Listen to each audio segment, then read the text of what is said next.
Hey everyone, welcome back to the channel tonight. We're traveling to the highlands of ancient Ethiopia, up winding paths of basalt and scrubland, past clusters of torchlit huts and acacia trees twitching in the wind. You're here to become a silent apprentice to a tradition older than the churches carved into stone, older even than the legends whispered about them. And all of it happens under a sky so bright, so wild with stars it could swallow you whole. You'll hear the bells of Lalibela echo through canyons before you even see the town. Then you'll descend, not walk into the earth itself, into a church cut from a single block of living rock. The air grows colder as you go. Stone walls close in around you. A musky blend of incense, candle wax, and damp pages curls through the darkness. You are entering a world where priests don't just worship the stars, they record them, name them, and argue about them long into the night. You probably won't survive this, by the way. Not because of danger, there are no monsters waiting, no assassins in the shadows, but because if you get too comfortable, you might just never want to leave.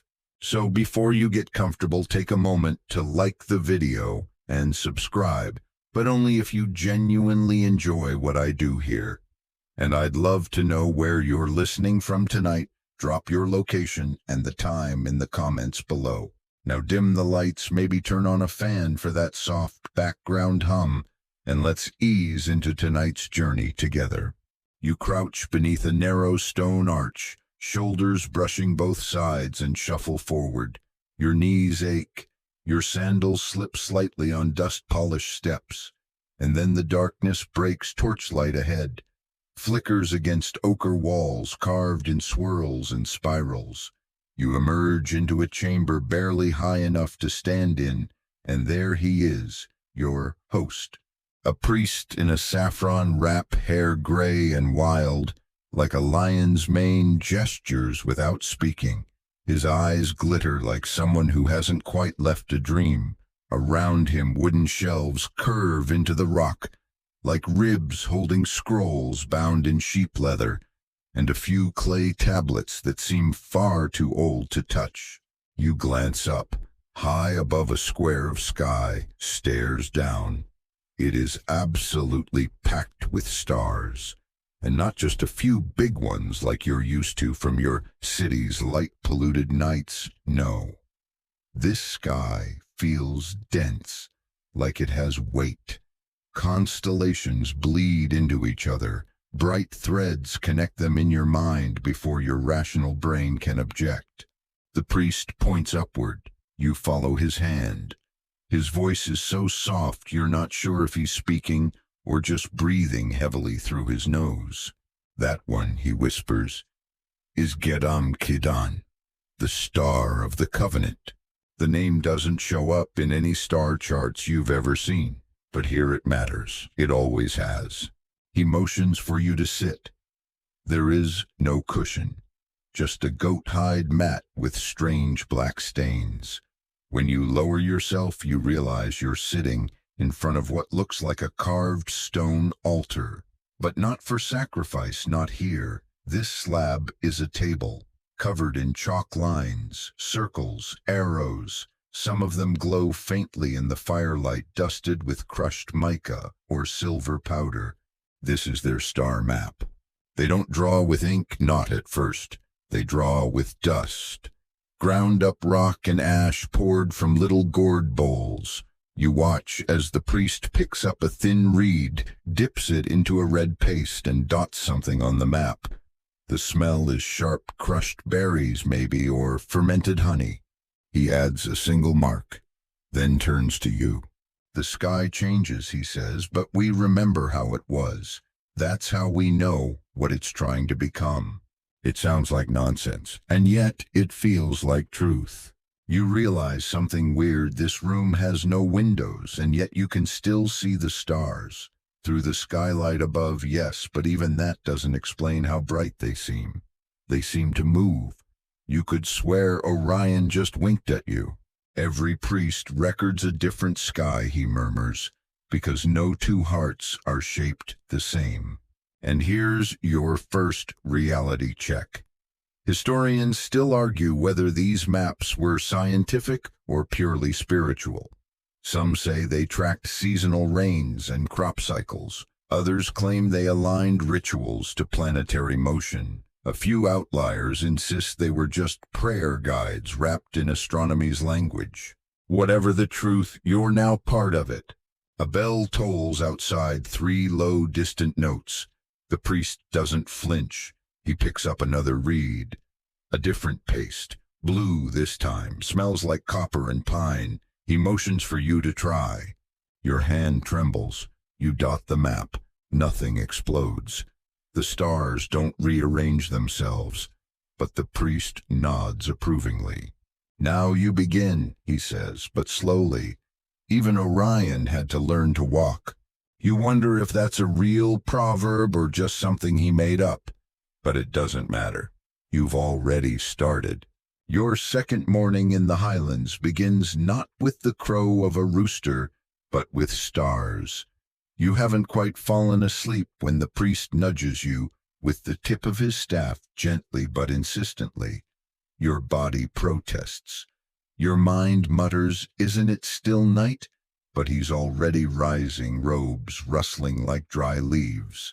Outside, the wind bites. You follow him past sleeping goats and a stone basin filled with last night's rain. The air smells of juniper smoke and cold dust. He doesn't speak, not until you're both standing on a narrow plateau with nothing around but sky. Above, Orion stretches across the darkness like a giant still mid-step. The belt glows sharp and crisp, and Betelgeuse flickers orange at his shoulder. You see him, the priest says. He walks differently now. You squint, seems normal to you, but he's right. According to his teachings, Orion's position shifts through the year, not just because of Earth's rotation, but because in their view, the stars themselves move with intention. Some scholars scoff at that, insisting these movements were just early observations of axial precession. Others say it was metaphor that the priesthood mapped the sky emotionally, not geometrically. But the effect is real. You feel like the sky's watching you back. And here's where it gets strange. Instead of pulling out charts or instruments, the priest hands you a small bundle wrapped in cloth. You open it to find a set of tiny carved bones, goat knuckles, you guess smoothed down and inked with tiny dots. Sky counters, he says. Apparently, when they needed to track the passage of stars across the sky, they didn't just draw them. They counted them every night at the same hour from the same stone perch. They'd drop one bone into a bowl for each star seen in a given quadrant. Not precise by modern standards, but oddly reliable when done obsessively for generations. You kneel and try it. Orion's shoulder bone, his belt 3 bones. You're halfway through his legs when the priest stops you.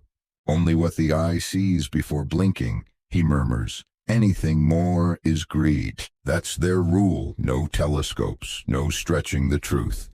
The maps are built from naked sight and patience alone.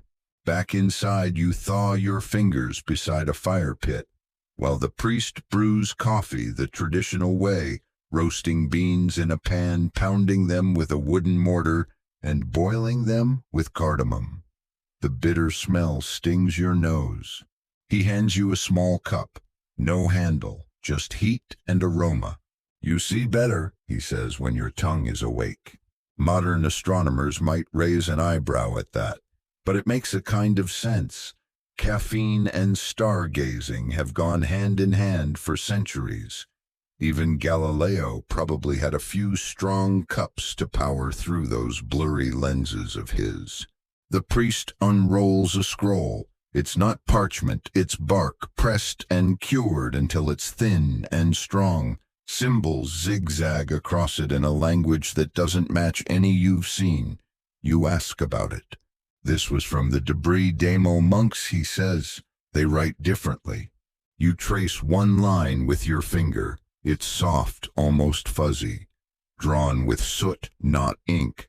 Apparently some monks believed real ink trapped too much of the world's sorrow, so they used fire's shadow instead.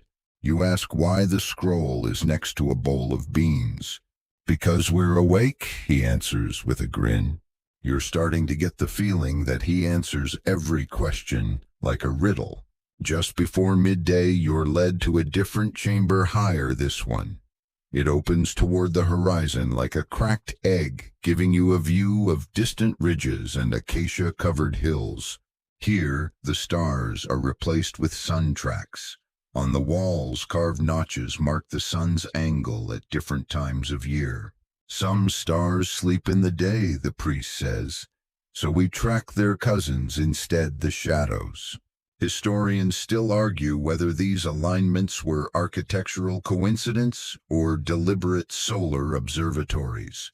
Some Ethiopian churches are aligned in patterns that mimic celestial grids, but nobody agrees why. You try to line your shadow up with one of the wall carvings. When you succeed, the priest nods. You're starting to listen, he says. That night, you don't sleep at all. The stars come back in their thousands. You sit alone with the bone counters dropping one into the bowl, with each flickering point you can name. You lose count around 70, maybe 80, but you don't stop, because now you're not just watching the sky. You're listening to it. You wake to the smell of something burning, but not in a bad way. It's wood smoke, yes, but mixed with something warmer, almost nutty. As you stumble upright, you find the priest already up, crouched by a small clay brazier, coaxing curls of gray smoke from a bundle of smoldering twigs and coffee husks. He catches your eye and grins. The stars aren't the only thing worth roasting. Welcome to the Buna ceremony. This isn't your average cup of coffee. It's part meditation, part performance, and apparently part astronomical calibration. As the smoke rises, the priest begins fanning it with a strip of woven palm, sending it curling toward a small window slit high in the rock. You follow the smoke's path. He's aligning it with a constellation you now recognize, the tail of the great fish. Coffee, it seems, has its own role in star watching, not just as a stimulant, but as a medium. The priests here believe the smell rises to the heavens as a signal, a prayer, maybe even a conversation starter with whatever divine thing lives among the stars. You sip the bitter liquid, unsweetened and thick. It leaves a film on your tongue, a taste like scorched almonds and secrets. Now we see better, he says. And you kind of do. The priest leads you outside to a narrow path flanked by thorny bushes. At the edge of the compound, a stone circle sits, half buried in red earth. From above, it looks like a spiral. Up close, it's much more chaotic. Here we count the years, he says, and begins placing flat stones on top of other stones, narrating softly. Each position corresponds to a stellar event, a planetary crossing, a lunar eclipse, but not recorded in words, only by the stone's weight and alignment. It's like watching someone play checkers with time itself. You try your hand at it. The priest watches with bemused patience as you fumble the placement. He corrects you by shifting one rock barely an inch. There, he says, now the moon won't be insulted. You're not sure if he's joking. Mainstream archaeologists have found similar stone arrangements in the Ethiopian highlands, often dismissed as burial markers or ceremonial circles, but a small camp of researchers suggests they might be calendrical tools. Fringe, maybe. But watching this man use the pattern to retell 50 years of stellar events with nothing but rocks and memory, it's hard not to believe. You sit back, rubbing dirt from your hands, and notice smoke curling around you. The breeze has shifted, and just like that, the priest stands. The wind remembers, he murmurs, time to write. Back inside, he hands you something new, a strip of hide, tanned and pale, stretched tight between two sticks. It's not paper, it's vellum. Out comes the ink again, this time not berry red or copper blue. This one's black, deep and oily with a smell like sandalwood and regret. You dip the reed carefully. The priest points to a faint outline drawn across the vellum, a star map. In embryo, waiting to be reborn, you start copying the stars dot by dot. He watches, corrects, encourages, and then he blows smoke across the page. You yelp, thinking he's ruining your work. But as the smoke clears, you see something emerge, faint symbols, now visible, written in invisible ink that reacts to the heat and oils in the smoke. You stare. He chuckles. The stars speak in layers, he says. Modern historians have speculated that priests used herbal inks only visible under certain conditions, heat, smoke, or even particular oils. One 20th century French explorer claimed he was shown scrolls that glowed under firelight, though no one's ever verified it. Now here you are watching a map breathe under a veil of ash and vapor. The priest claps his hands once loud in the tiny space. Now for the song, he says. You think he's joking. He is not. He picks up a small lyre, crudely strung but tuned, and begins to chant. The words are old, guttural, and rhythmic. With each line, he taps the vellum-matching star to phrase. Turns out these maps aren't static. They're performed. Each constellation has a verse, each planet a refrain. The entire sky becomes a song cycle passed down not through schools or books, but across generations of half-sung memory. You try humming along, you are not good. But the priest doesn't mind. He smiles wider and louder. You're off-key, he says, but that's how new stars are born. Historians still argue whether these chants were purely mnemonic or also ceremonial. Some believe the act of singing summoned divine insight. Others think it was just a way to memorize huge quantities of astronomical data without ever writing it down. Either way, you're singing to the stars now. The ink dries. The vellum stiffens. Your eyes blur. The room dims not because night has fallen, but because your body is finally crashing. You curl up on the goat mat again, brain full of dots and spirals and sky smoke. Outside, the wind keeps singing the stars' names, whether you're awake or not.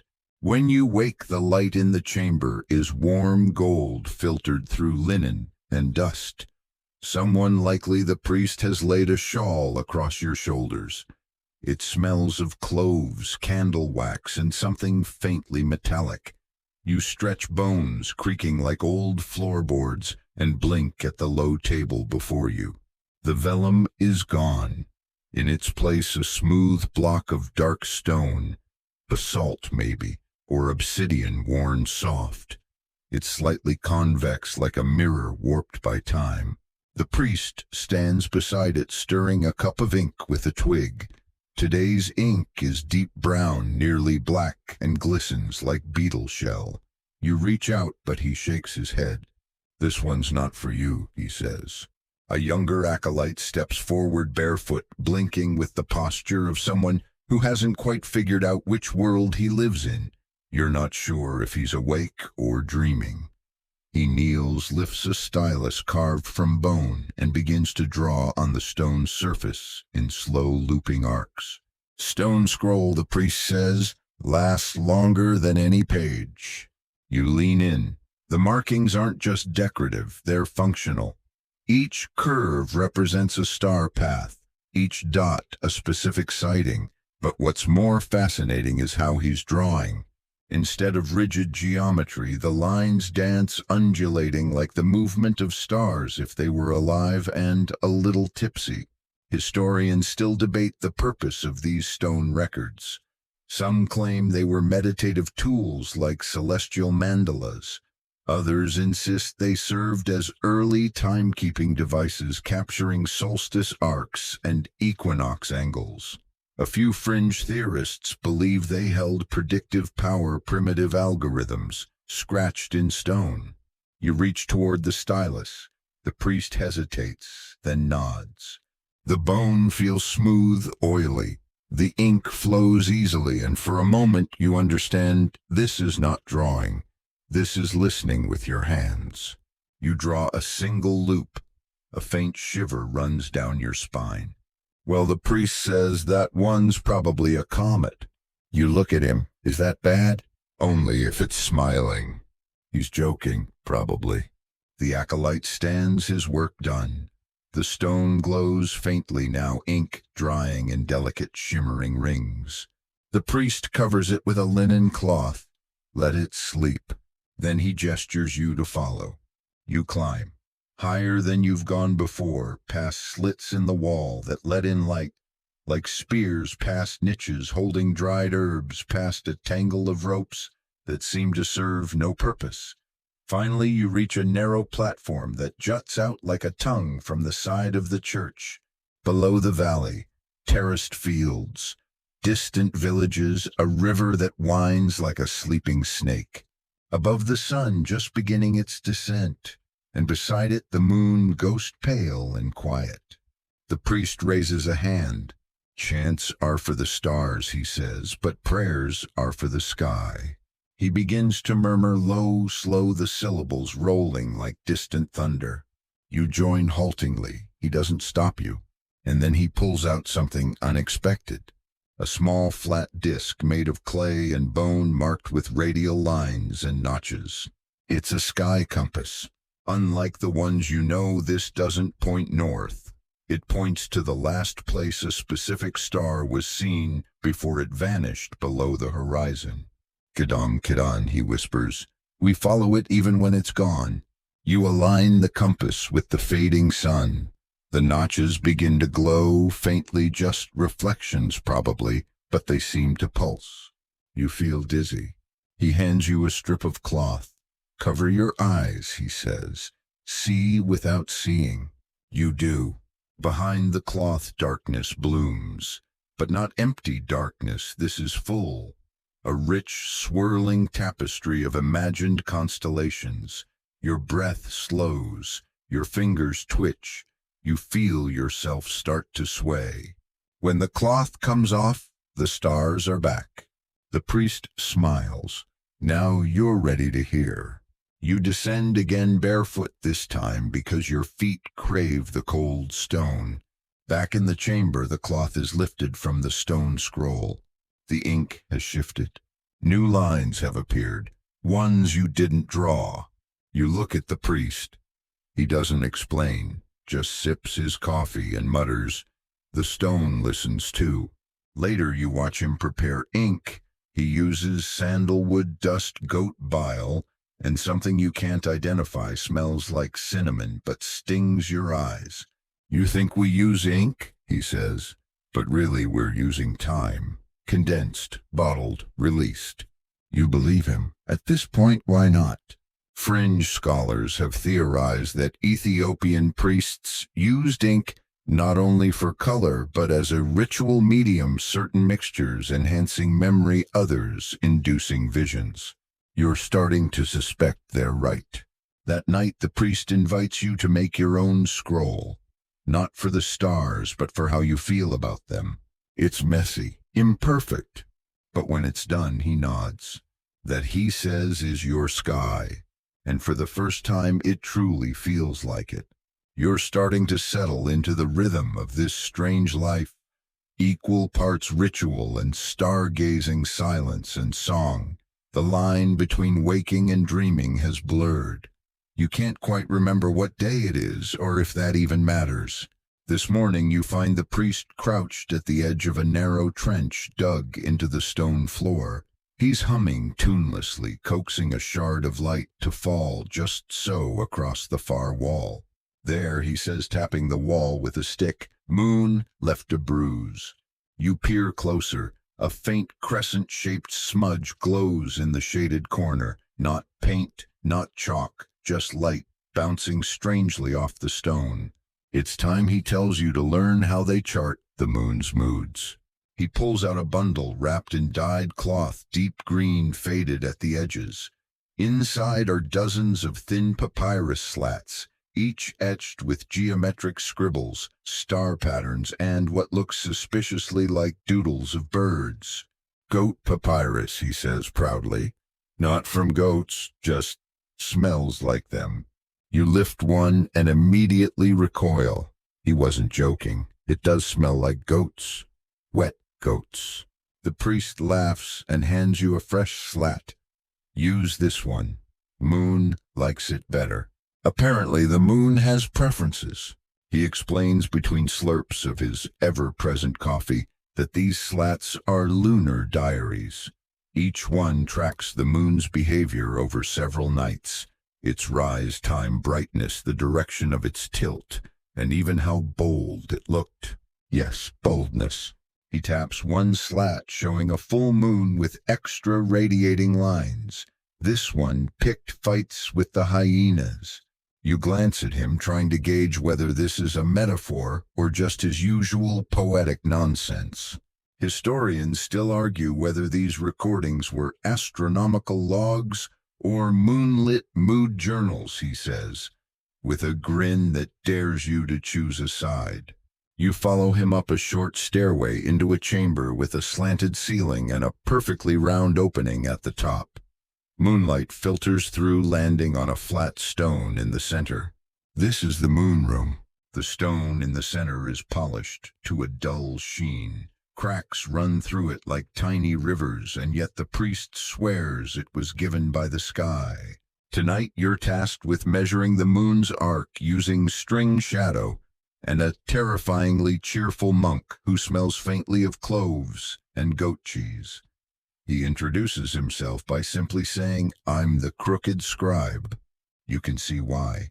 His spine bends like a river delta, and his hands shake when he holds the stylus, but he's faster than you, more precise, and laughs at your hesitation. Moon doesn't wait for neatness, he says. Together you stretch a thin cord across the stone, measuring the angle of the light. Then he dots the pattern on a slat using a mix of ochre and something gritty, sandal dust maybe. It's mesmerizing, this act of slow observation, quiet, humble, like you're helping the moon write its autobiography. The crooked scribe mutters something in Ge'ez, then laughs again. "What d'ye say, you ask?" The priest translates with a smirk. He says the moon is pouting tonight, probably because Venus was too bright yesterday. You smile, unsure if you should take that seriously.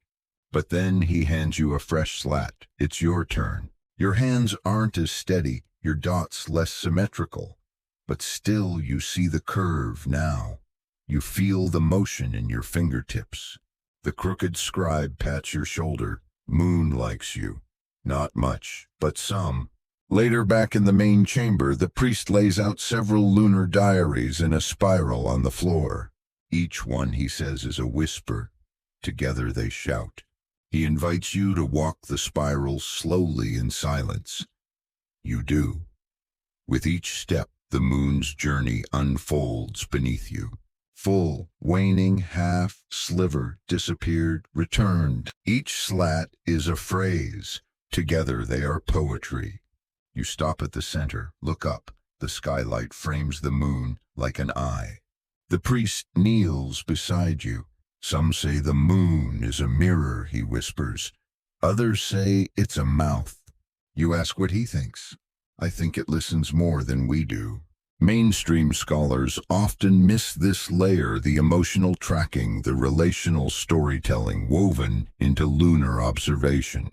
But here it's central. These priests don't just record the moon. They converse with it. And maybe, just maybe, it's listening back. You've spent nights now charting stars, moons, and the quiet movements of things most people never notice. But today the priest takes you somewhere unexpected, not up toward the sky, but deeper into the earth. He hands you a lantern shaped like a tiny church tower, It's carved from tufa and lit with a single stub of beeswax. You descend behind him into a tunnel so narrow you have to twist sideways to fit. Your shoulders scrape the rock, your breath sounds too loud.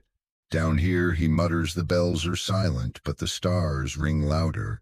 At first, you think you're just being led to another underground chapel, but then you step into a chamber unlike any you've seen so far. No crosses, no scrolls, just a single wall covered in dots. Hundreds of them, maybe thousands, scratched into stone, painted over with layers of ash ochre, and something that glitters faintly, mica maybe, or powdered silver. They shimmer under the lantern light like a frozen thunderstorm. These are the bell stars, he says, each one marked when a bell rang during a sighting. You raise an eyebrow. Bells. He nods. We rang the bells whenever a certain star appeared, especially if it arrived early or late. Turns out these dots aren't random. Each cluster corresponds to a bell in a nearby church. Every bell has a name. And stranger still, every bell has a star it's married to. You stare at a cluster near the upper left of the wall. It's marked with 7 dots, in a shape you swear resembles a foot. The priest grins. That's St. Tekla's foot.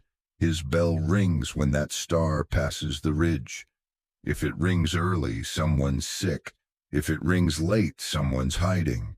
Historians still argue whether these associations were rooted in real astronomical observation, or whether the bells were rung first and the stars given meaning afterward. Either way, the system is intricate, tightly wound, deeply trusted. He points to another cluster. This one, he says, was tied to a donkey. You blink. A donkey. He laughs. Yes. The donkey kept braying whenever the bell rang, so we figured it was possessed by the star. You can't tell if he's joking. You've stopped trying to separate myth from data here. You move along the wall, tracing constellations with your fingertips. Some are familiar: Pleiades, Orion, the Dippers, but others are foreign. One shaped like a palm leaf, another like a crouching lion. These we keep secret, he whispers. Only shown during fasts and funerals. Apparently, some constellations are only revealed at specific times of year or during states of ritual purity. He won't say more, just gestures upward. You realize this place, this underground bell star vault, is a kind of hidden observatory, a reverse planetarium. Instead of projecting the sky downward, it invites the sky in, piece by piece, ring by ring. You sit against the cool stone floor and listen. Faintly from far above, a bell tolls. 1, 2, 3, the priest counts. Then silence. Late, he says, stars hung over. You laugh and he smiles. Stars are like us. They have bad days too. You return above ground at dusk, blinking into the gold-orange light. Your skin smells of old wax and dust. Your hands are blackened with soot. The priest hands you a small lump of something crumbly and sweet. Honey, sesame, and something nutty. For strength, he says. Tonight is a 7-bell night. You eat. It tastes like sunshine stored in a stone jar. After dark, the bells begin. You sit with the priest on the chapel roof watching. With each toll, he marks a tiny symbol in a ledger, scratched into bark paper with a nail dipped in milk soot. You ask if the ledger's ever wrong. He shrugs. Sometimes.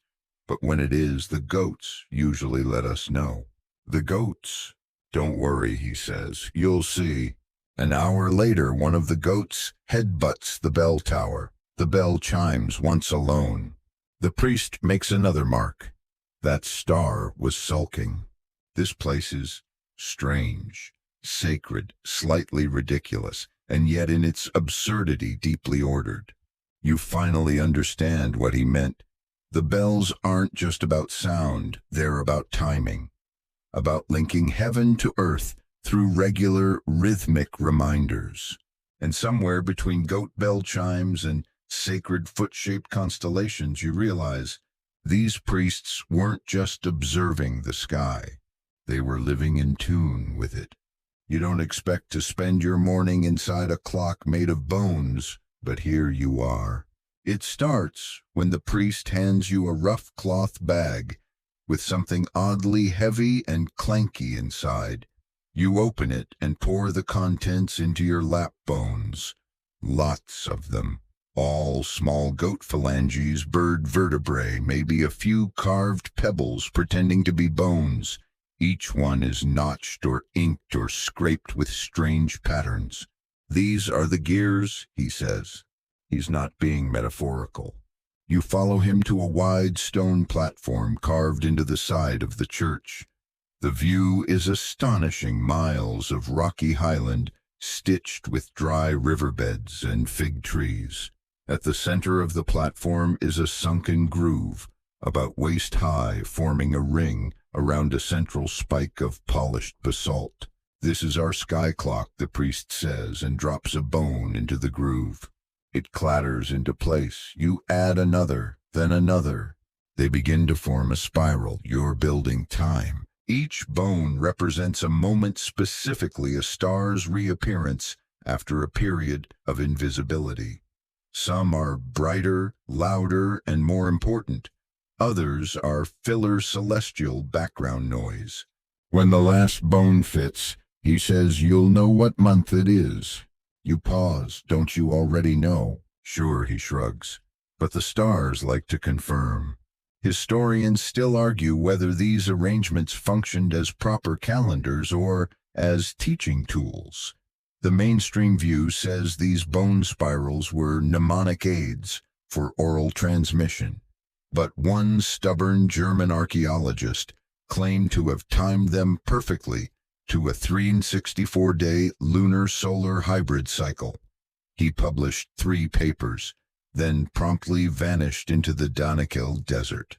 You return to the bone clock. The spiral is almost complete. One piece remains. It's carved with a tiny sunburst and smells faintly of lemon. You slot it in. The spiral clicks very softly. Nothing dramatic happens. But the priest claps once. Now he says you're officially late for the solstice ceremony.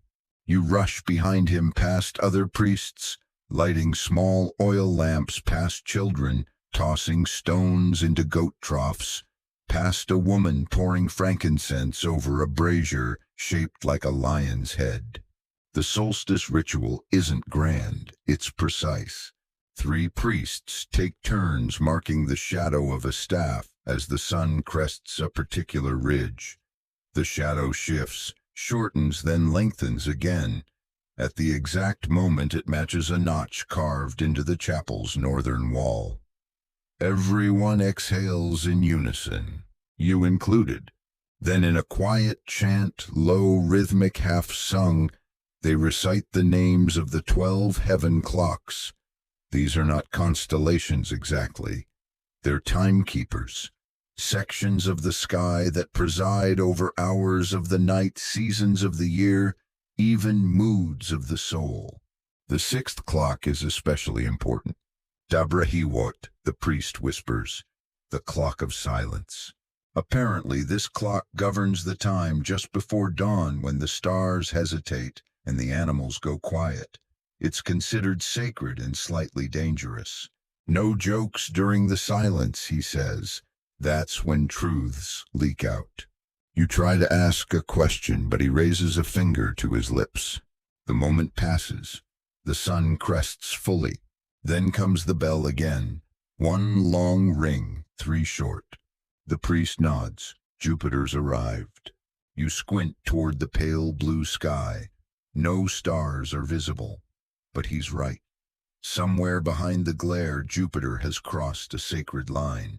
They mark it with chalk on the stone, a single dot with a tail.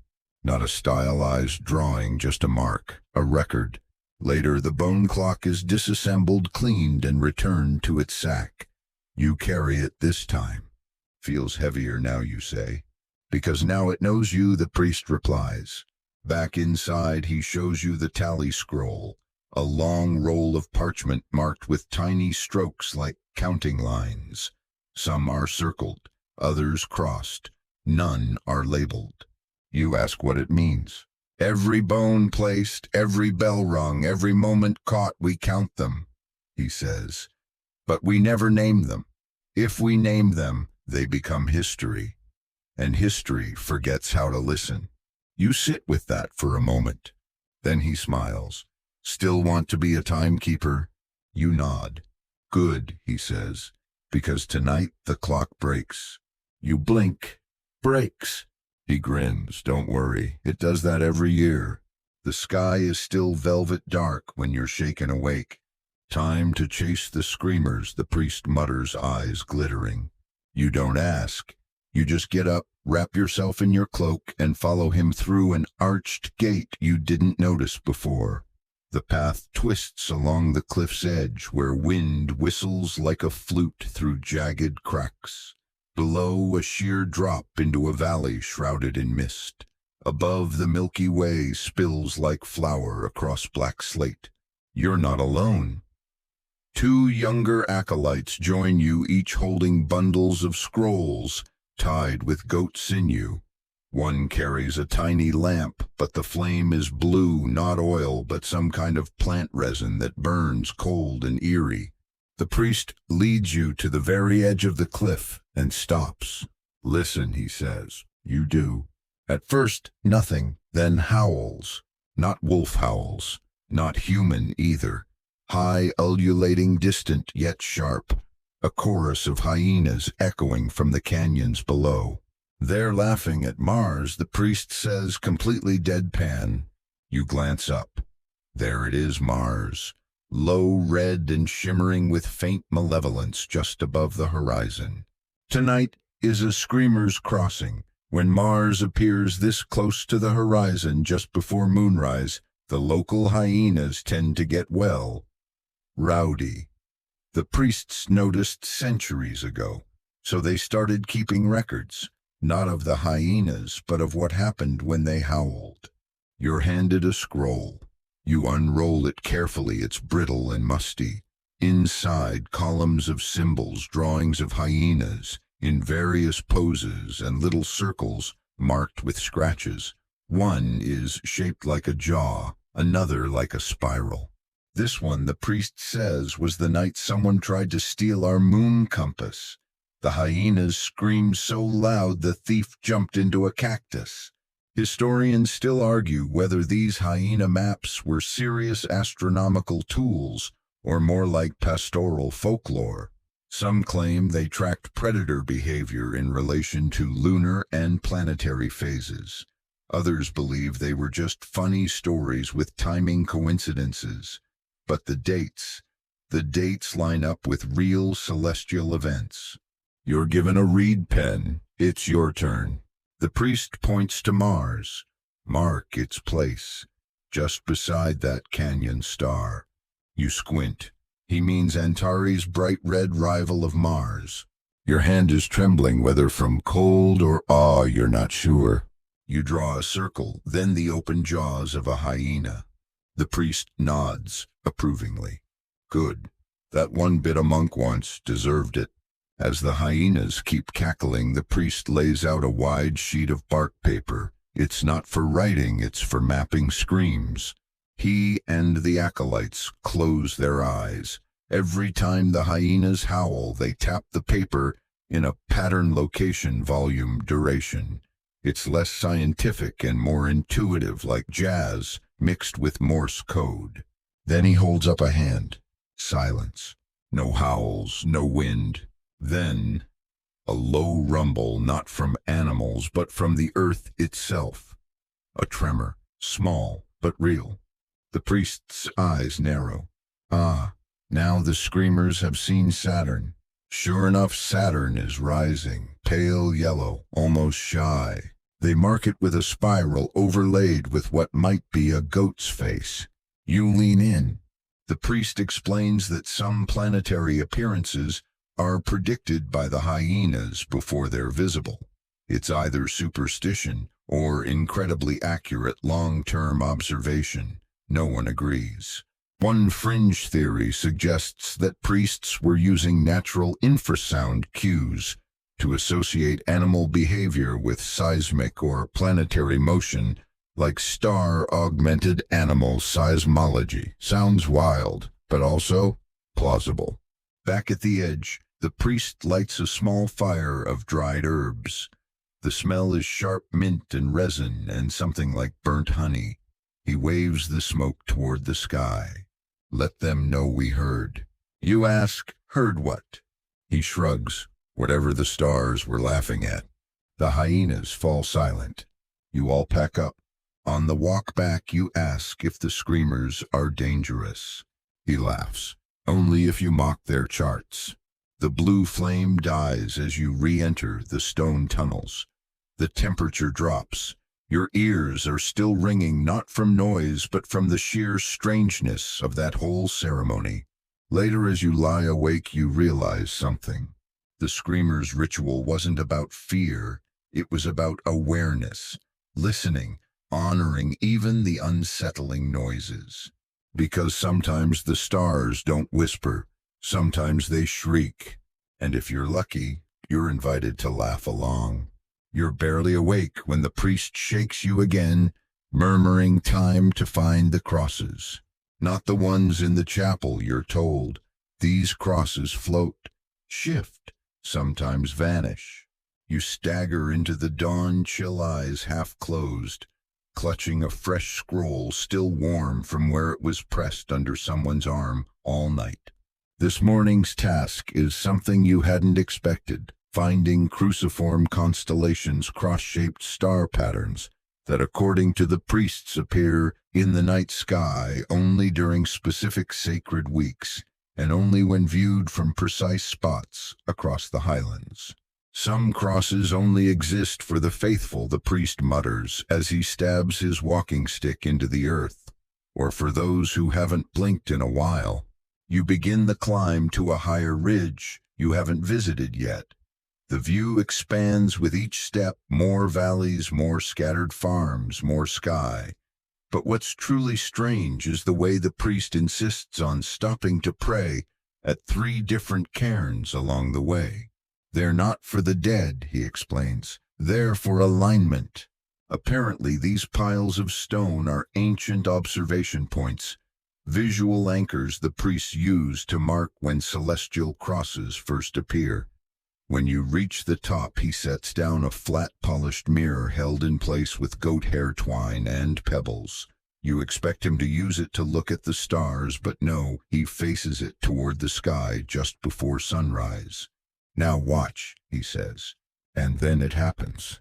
For a few fleeting moments as the pre-dawn stars begin to fade and the first glint of sun brushes the mountains, you see it, 4 stars forming a perfect cruciform. 1 at each point, faint but undeniable. Meskel Hayat, the priest, whispers, the cross of breath. This one, he says, only appears twice a year, once before the planting and once before the harvest. You mark it on your scroll with ink made from fermented eucalyptus sap. It smells like bitter tea.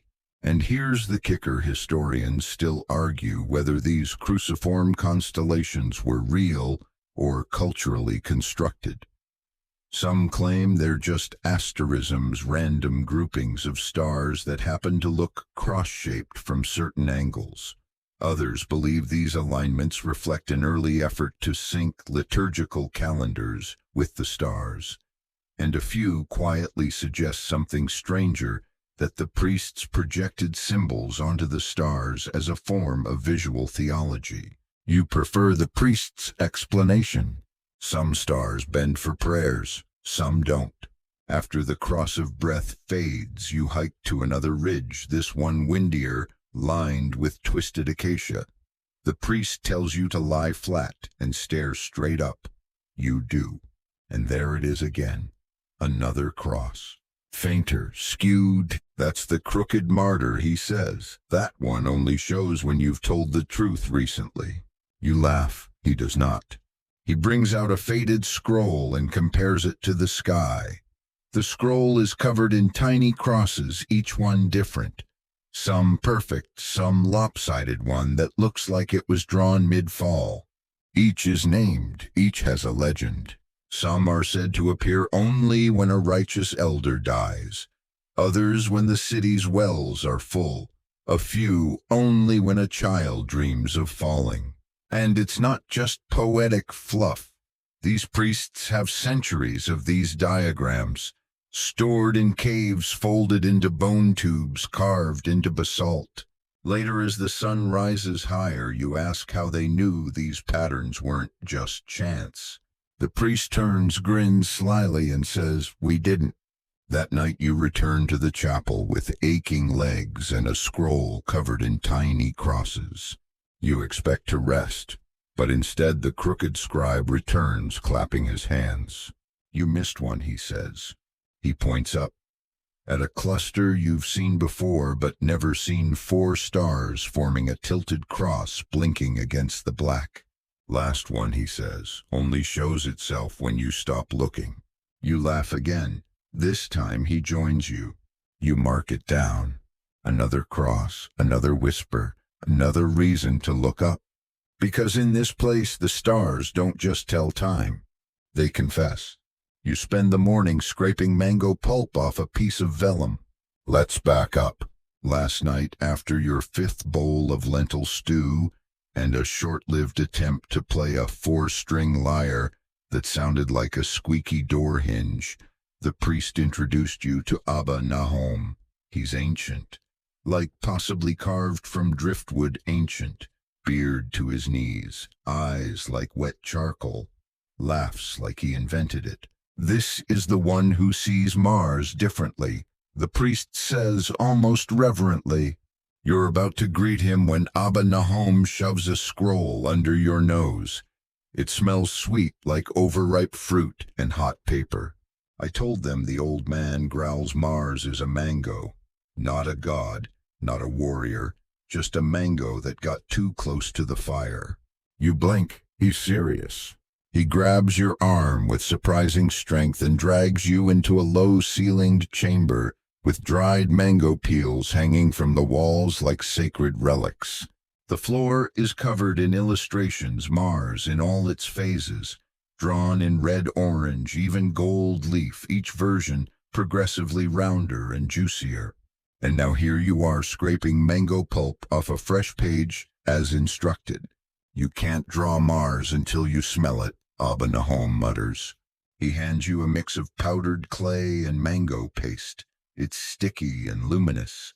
He dips his finger and swirls a blotch on the vellum and sighs. Perfect.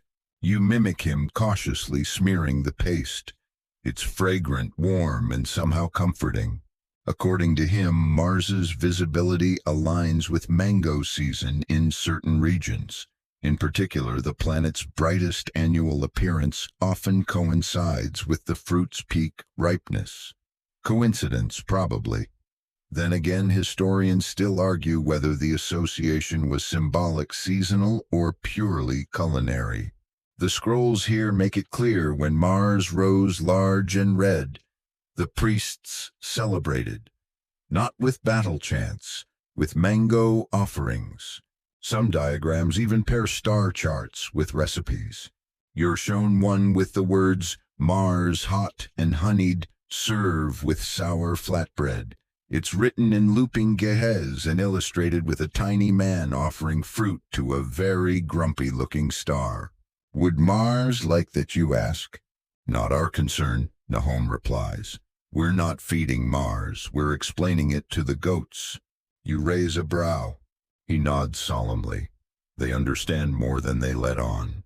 Outside, the other priests gather under a fig tree, placing bowls of dried fruit at the 4 corners of a chalk-drawn star. This is part of the Mars welcome. It happens whenever the planet reaches a certain altitude in the eastern sky. Each priest has his own way of drawing Mars. One uses circles nested inside other circles. Another paints it as a burning wheel. Nahom insists on mangoes.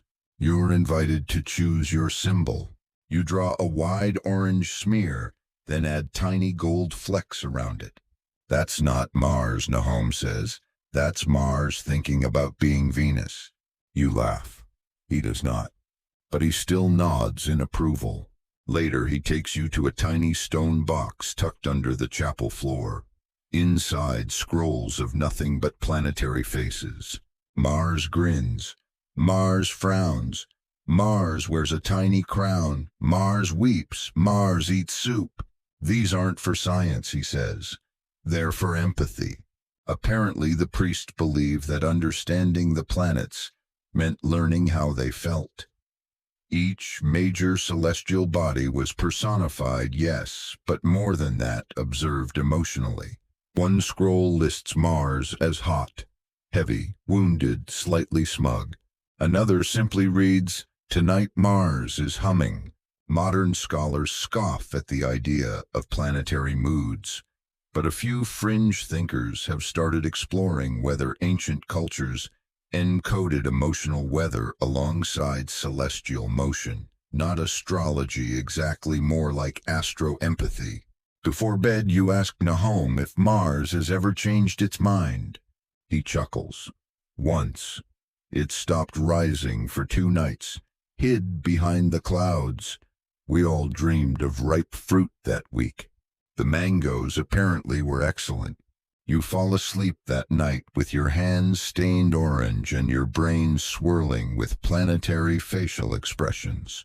Outside, Mars glows faint and distant in the southeast sky. And somehow, yes, it does look a little juicy. You're woken by someone tapping your forehead with a stick. Not hard, but deliberately. Up, the priest says. The Ark is on the move. You're still foggy from sleep, but his expression is serious. You throw on your cloak, grab your ever-present scroll, and follow him into the dawn mist. Today isn't about the stars themselves. It's about how the stars relate to things below, big things, sacred things, namely the Ark of the Covenant. Now, just to be clear, this isn't a movie. There's no glowy box shooting lightning at sinners, but there is a tradition long held and fiercely guarded that says a sacred ark, a real one, resides in Ethiopia, in a monastery so secret you can't even Google its floor plan. The priests here don't claim to house the ark itself, but they do something stranger. They map the ark's journeys in the sky. The priest leads you to a room full of diagrams. Stars, yes, but overlaid with winding paths, like a treasure map superimposed on the heavens. Each path is marked with tiny foot symbols, spirals, and even boats. This, he says, tapping one of the maps, is where the Ark rested in the sky during the famine. You frown. Wait, the Ark was in the sky? He nods, completely serious. Where else would it have gone? You're not alone in your confusion. Historians still argue whether these so-called ark maps were meant to track a real object's movement, a mythological narrative, or celestial events mapped through the lens of faith. Some even think they're metaphorical, tracking rainfall migration patterns or pilgrimage routes. But here, they believe what they believe. You step closer. One map shows a route across Orion's belt, curving down into Canis Major. Another follows a line from the Pleiades through a constellation you've never seen before, one shaped like a tilted box. The Ark rides the stars, the priest explains, but only when it needs to flee. According to tradition, whenever Ethiopia faced disaster, plague, drought, war, the Ark didn't just stay put. It lifted, not physically, but symbolically, cosmically.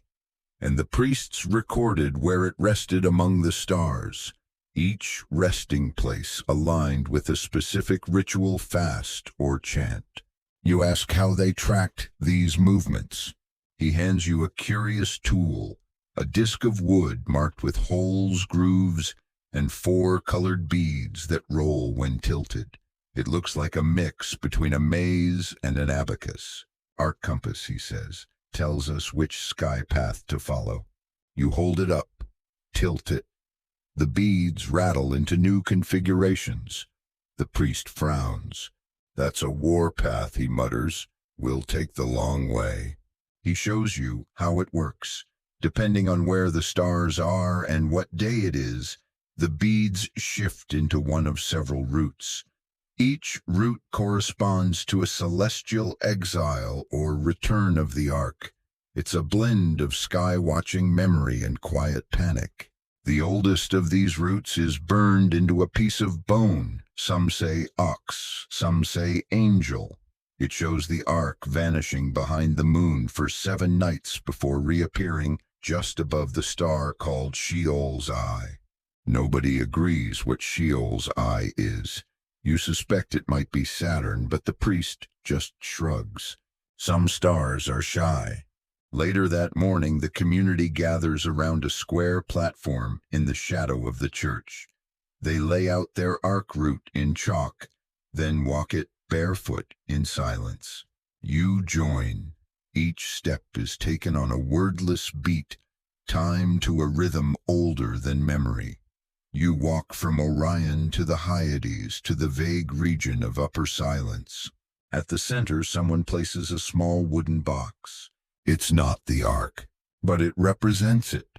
It sits silently as the sun rises behind it, casting a long shadow that points uncannily toward the cross of breath you saw days ago. The priest leans in. "Sometimes the ark doesn't need wheels," he says. "Just good lighting." You both laugh. After the ritual, he shows you another scroll. This one more abstract, filled with lines, dots, and clusters arranged like puzzles. The top reads, "Where the ark slept, while the rains wept." Some say these ark star maps were used to predict the return of balance, knowing when the ark would metaphorically settle again, meaning peace, fertility, or healing might follow. Others say they were tools of mourning used to remember what had been lost. But today, as you roll up your scroll and carry it back through the temple halls, you know one thing. These people didn't just believe in the ark. They watched over it, not in a box, but in the heavens.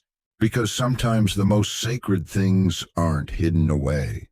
They're shining above your head, waiting to be noticed. The debate starts over lentils.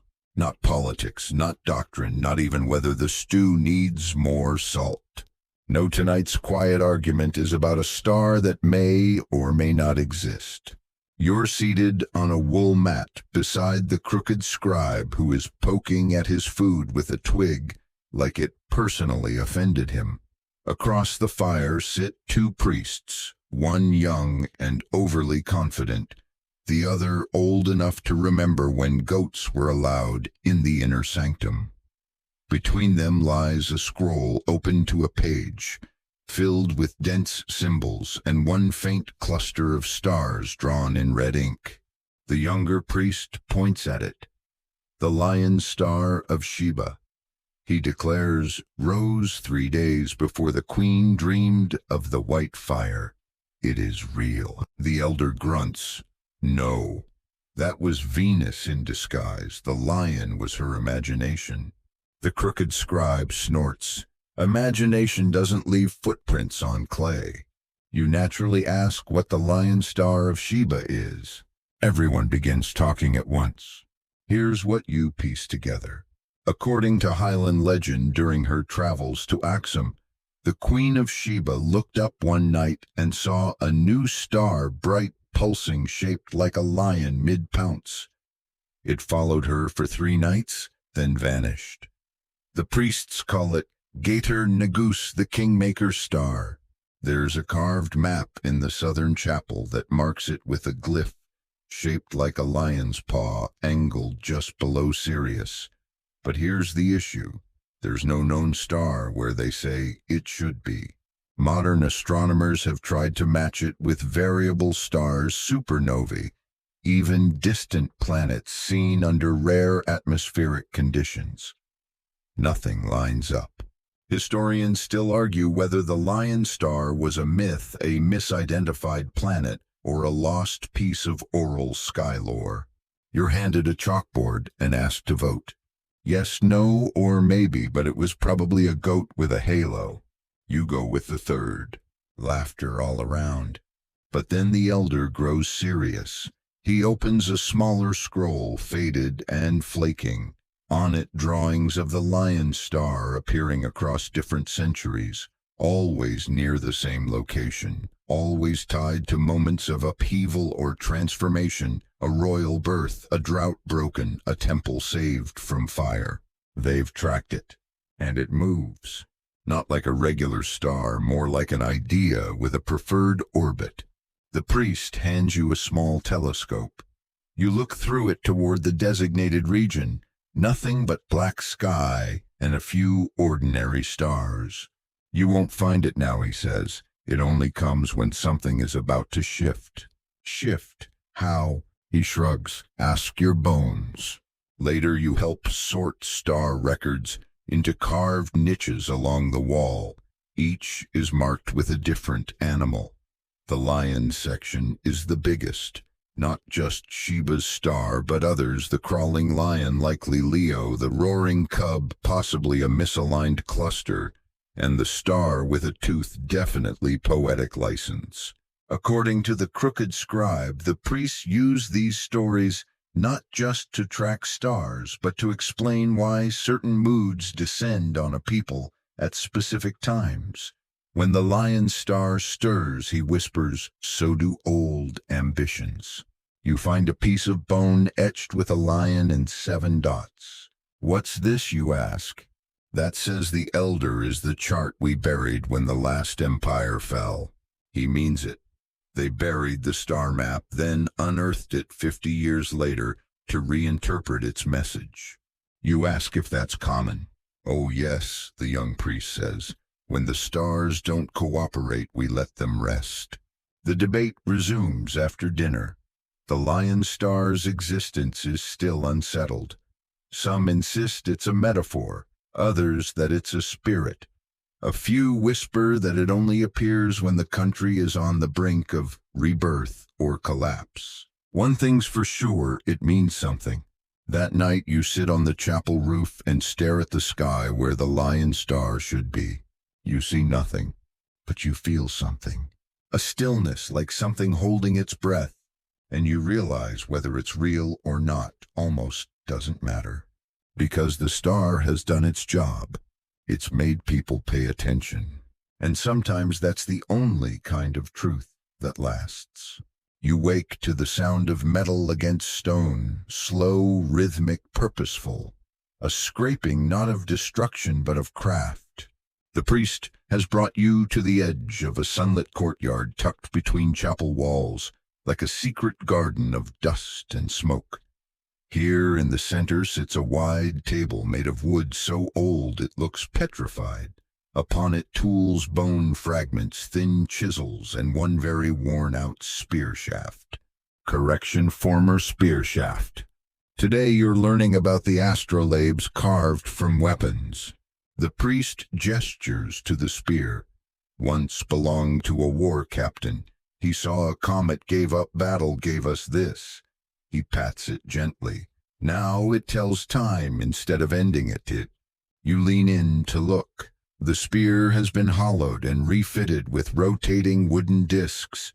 Each disc is marked with stars, seasons, and small scratches that glint faintly in the light. When spun just right, the notches align to form patterns. The priest calls it the lion's dial, because he says it only works when you roar. You're not sure if he's being poetic or if there's an actual roar involved. Knowing him, it could be both. He hands it to you. It's heavier than it looks. The wood is dark with age and oil polished smooth by generations of fingers. When you turn the top dial, it clicks softly. The lower discs shift in response, revealing a small icon of a curved fish Pisces, though they don't call it that here. Fish of dawn, he says, appears when the floodwaters want to be forgiven. Historians still argue whether these retooled weapons turned astrolabes were functional or symbolic. Some claim they worked as real navigational or time-tracking instruments. Others argue they were more like ritual objects, embodied prayers for peace, acts of devotion carved from past violence. You prefer the third theory, both. He shows you another.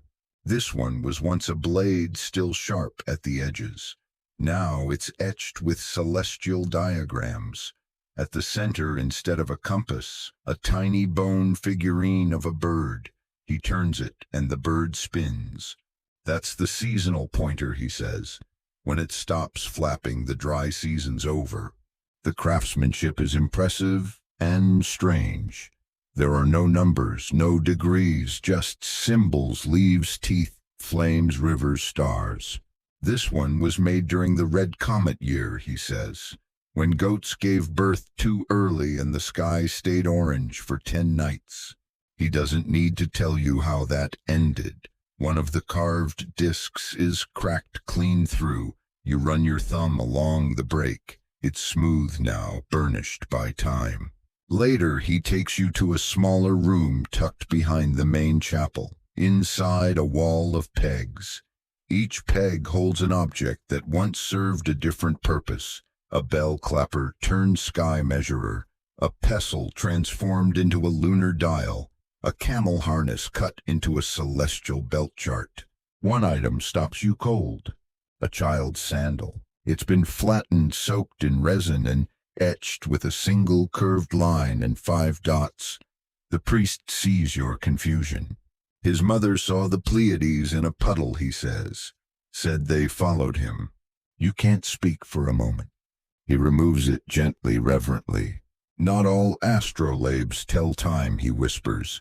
Some just remind us who we're watching with. You ask how they learned to make these instruments.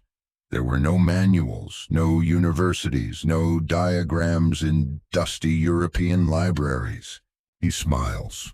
We watched. We failed. We asked goats. We tried again. Apparently these sky tools weren't invented. They grew, shaped slowly across centuries, passed from one priest to another, each version adding a notch, a symbol, a joke no outsider would understand. You spend the afternoon carving your own. Not from a weapon, you're not quite there yet, but from a broken incense bowl. The rim is chipped, the bottom scorched, but with guidance you etch the belt of Orion onto its curve. It's clumsy, uneven, lopsided, but when you hold it to the sky, it fits. The crooked scribe cackles with glee. Now you're dangerous, he says. You sleep with the bowl beside your head that night, just in case the stars decide to ask you something. Because in this place, everything listens, even broken things. By now, you've grown used to surprises, scrolls that hum, bells that mark moons, mangoes that predict Mars. But today, the surprise is human. Dozens of them. You're sitting beneath the shade of a large fig tree near the southern gate, sipping tea so bitter it feels like a dare when they arrive. Pilgrims sun-baked and blister-footed with cracked walking sticks and faces streaked with dust and hope. The priest stands beside you, hands clasped behind his back, watching them with a slight smile. Every equinox, he murmurs, they come for the portents. You watch as the newcomers spread blankets, wash their faces in a shared basin, and pull out bundles of notes, trinkets, and folded maps. But these aren't ordinary pilgrims. They're celestial visitors, people from distant churches, villages, even countries who've come not to pray at altars but to compare star stories. Some carry parchment rolls, others palm-sized tablets made of bark or bone. One man wears a pendant shaped like a fish that glows faintly under the sun. Another unrolls a skin painted with 4 stars, each labeled with something that might be a date or a birth weight. It's not a science fair. It's not a ritual. It's a gathering of galactic gossip. See that one? The priest nods toward a woman with elaborate braids and a bright yellow shawl. She says a comet told her to leave her husband. You raise an eyebrow. And that one, he points to an elder man leaning heavily on a cane carved with moon phases. He says his goats only give milk during Venus's retreat. You try not to laugh. Don't, because they're not joking. In fact, they've come to compare notes with the priesthood, to share visions, dreams, sightings, and celestial stories. You join a circle of listeners as a teenage boy nervously reads aloud from a cracked slate. His voice shakes as he describes the night the stars sounded like bees. No one laughs. Instead, an old nun claps her hands and says, "That happened in Gondar too." The crooked scribe scribbles a note, bees plus stars, Il's possible solar song. Another priest pulls you aside. Listen, he says, some people think we priests make the portents, but it's the people who keep the stories alive. We're just editors. He hands you a scroll titled 7 Times Venus Smiled. It's filled with short testimonies, a woman who dreamed of flowers blooming from Jupiter's crown, a farmer whose crops always flourished the year after the cloud-wrapped moon, and one child's drawing of a star wearing shoes. You read each entry. They're not scientific, but they are consistent, enough that the priests mark and cross-reference them with their own maps.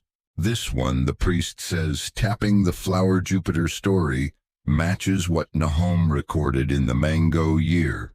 Historians still argue whether these gatherings served as real observational forums or spiritual echo chambers. Some say it's communal myth-making. Others believe it's a decentralized living astronomy passed orally and guided by pattern recognition, as refined as any modern telescope. You suspect it's both. Later, you help lay out the tapestry of stars. It's not literal fabric, it's a mosaic of scrolls, woodblocks, bark sheets, and etched stones placed in a long arc across the courtyard. Together they form a collective sky chart, dozens of interpretations stitched with trust. One woman adds a piece shaped like a spiral and whispers, "This is the dream I had when my mother passed." No one questions it. The priests add it to the chart. Nearby, a small goat walks across the mosaic and sits down on Orion's belt. That's a sign, someone mutters. Nobody agrees what it means, but they write it down anyway. That night, the courtyard is lit with tiny clay lanterns. Each visitor tells a story under the stars, no embellishment, no judgment.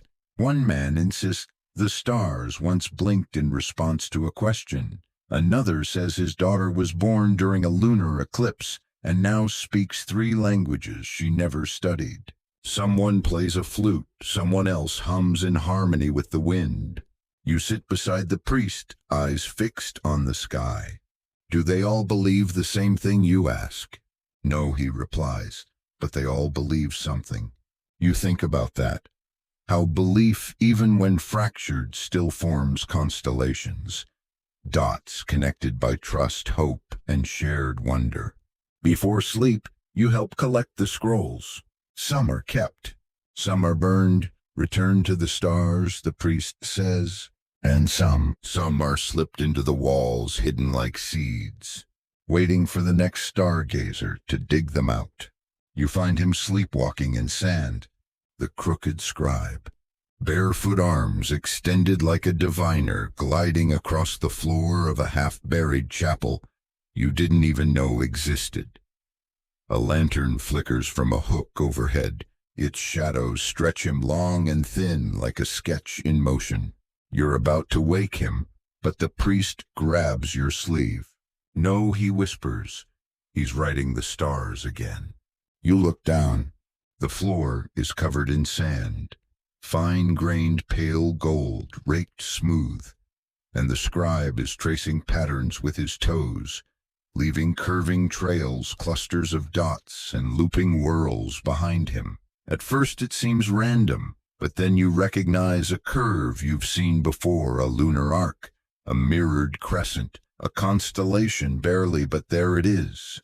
He walks until the sky tells him to stop. The priest says, folding his arms. You sit quiet, mesmerized. This is dream cartography. According to the priest, the crooked scribe has done this for years, never remembers it. But when they transcribe his sandpaths, they almost always match real star patterns or predict alignments before they happen. One time he spelled out the belt of Orion a week before it shifted into its seasonal angle. Another time he wrote a spiral no one understood until a dust storm revealed an ancient star map buried under a collapsed monastery wall. Historians still argue whether this practice was divination coincidence or simply the result of deeply internalized star knowledge expressed during sleep. Some say it's just muscle memory. Others insist it's proof of an ancient subconscious astronomy, a kind of cognitive echo of the cosmos. You just think it's beautiful. Eventually the scribe stops, turns slowly, blinks. Is it raining goats? He asks. No, the priest says, just your stars again. You help sweep sand from the floor, not too much. The patterns are preserved, first traced onto fresh vellum with soft brushes, then copied with ink. You're allowed to help. You copy the dots, carefully linking them just as they appear. The lines seem random at first until they begin to move. Not literally, of course, but in your mind's eye, like they're breathing. This pattern doesn't match anything on the usual maps. You ask what it is. The priest tilts his head. Could be sky sleep. Could be the unready goat. You stare. That's a real name. He shrugs. It's the closest we've got. Later you're led to the quiet chamber. It's small, round, with a floor of packed earth and a domed ceiling blackened with soot. There are no torches here, only the faintest natural light filtering through slits in the roof like pinpricks. It looks like the night sky.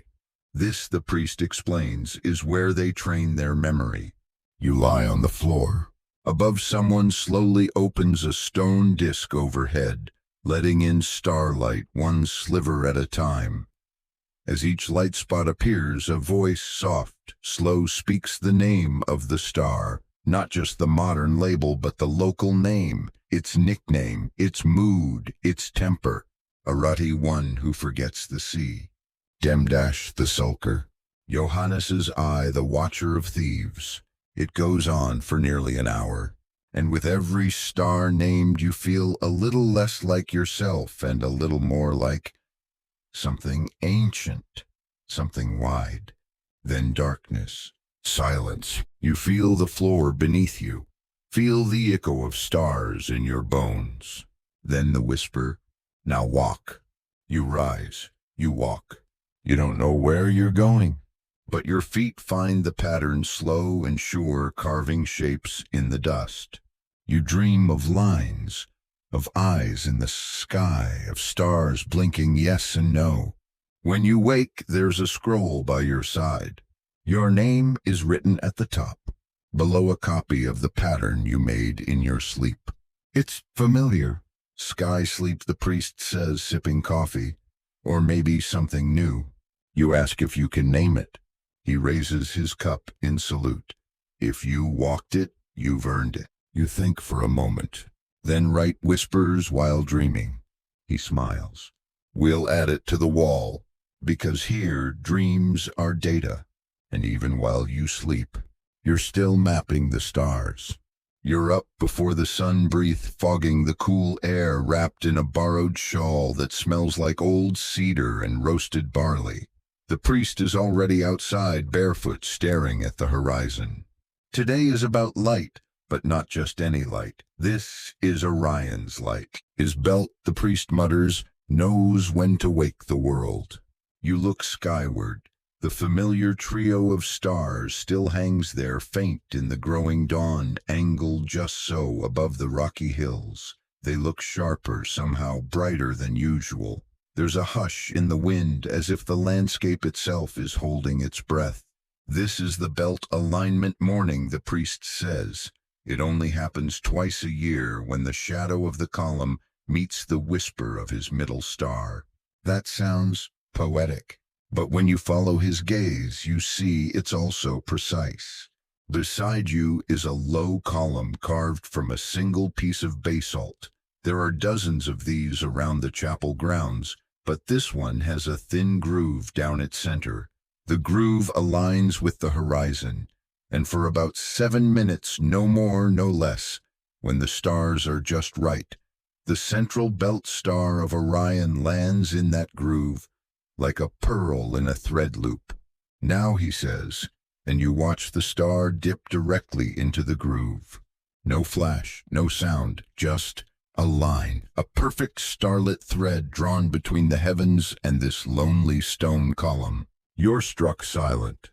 According to the priest, the early Christian architects who carved these churches aligned them to this moment, not east-west, not toward Jerusalem, but toward Orion's belt, because it matched the timing of an ancient fast and whispered secrets about rain. Historians still argue whether this alignment was deliberate architecture coincidence or retrofitted lore.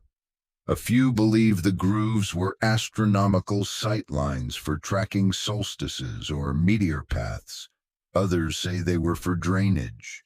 Here, though, there's no question. It's ceremonial, it's cosmic, it's personal. The priest takes out a thin piece of hide marked with hundreds of small lines. Some are red, some gold, some black. Each line represents a year the belt aligned perfectly. He hands you a red piece of chalk and points to the edge of the stone. Mark it. You hesitate. But what if I'm off? He shrugs. Then Orion will forgive you. You kneel and draw a red stroke just beneath the groove's shadow. Your hand shakes. The chalk flakes. But it's there. Your mark. Your year. Your place in the long rhythm. Later, you're invited to join the belt chant. It's less a song and more a call and response between stone and voice. One priest recites, "Who binds the sky?" Another answers, "He who wears 3." Everyone murmurs, "We walk behind the belt." Each response is accompanied by a gentle tapping of fingers on the columns, hundreds of them forming a staccato rhythm, like rain on slate. Then silence. The wind picks up, a goat bleats somewhere. The priest passes around a tea steeped with herbs, gathered only on belt days. It's bitter, but it makes your fingers warm. Afterward, you walk with him through the belt corridor, a narrow stone path between chapel walls. Along the way, tiny holes in the stone let in shafts of morning light, each one hitting a specific mark on the opposite wall. Sunlight and shadow form a sequence, a code. He explains, this corridor tells the story of the star that left the belt. Alnitak, he says, we call it the roamer. One legend says it broke away, once wandered for a week, then returned ashamed. During that time, everything on earth was slightly off. Water tasted flat. Songs ended in the wrong key. Even goats refused to climb the hills. A scroll in the corridor shows the belt split wide with the middle star crying. It's adorable and weirdly moving. Some nights, the priest says, we still look up and ask if it wants to leave again. That evening, after the sun has long set and the belt glows proudly once more, you lie on your back and watch it with new eyes. The 3 stars, steady and bright, feel less like balls of gas and more like witnesses. 3 eyes, 3 stitches, 3 memories. And suddenly you understand. These alignments aren't about direction. They're about timing.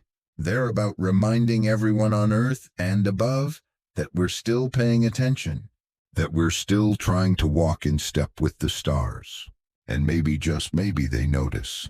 It's almost midnight when the priest hands you a telescope made of polished horn and whispers, "Tonight we chase a ghost." You think he's kidding. He is not. The ghost in question is a star, or rather a star that everyone swears existed once. You climb the steps to the eastern watchpost, a narrow ledge flanked by two weather-worn statues shaped like birds with human eyes. The air is cold high and far too thin. Every sound feels louder up here, even the quiet. The priest unwraps a scroll made of bark pressed flat like thin leather. On it, a small, cross-shaped constellation is marked in red. You recognize none of its parts.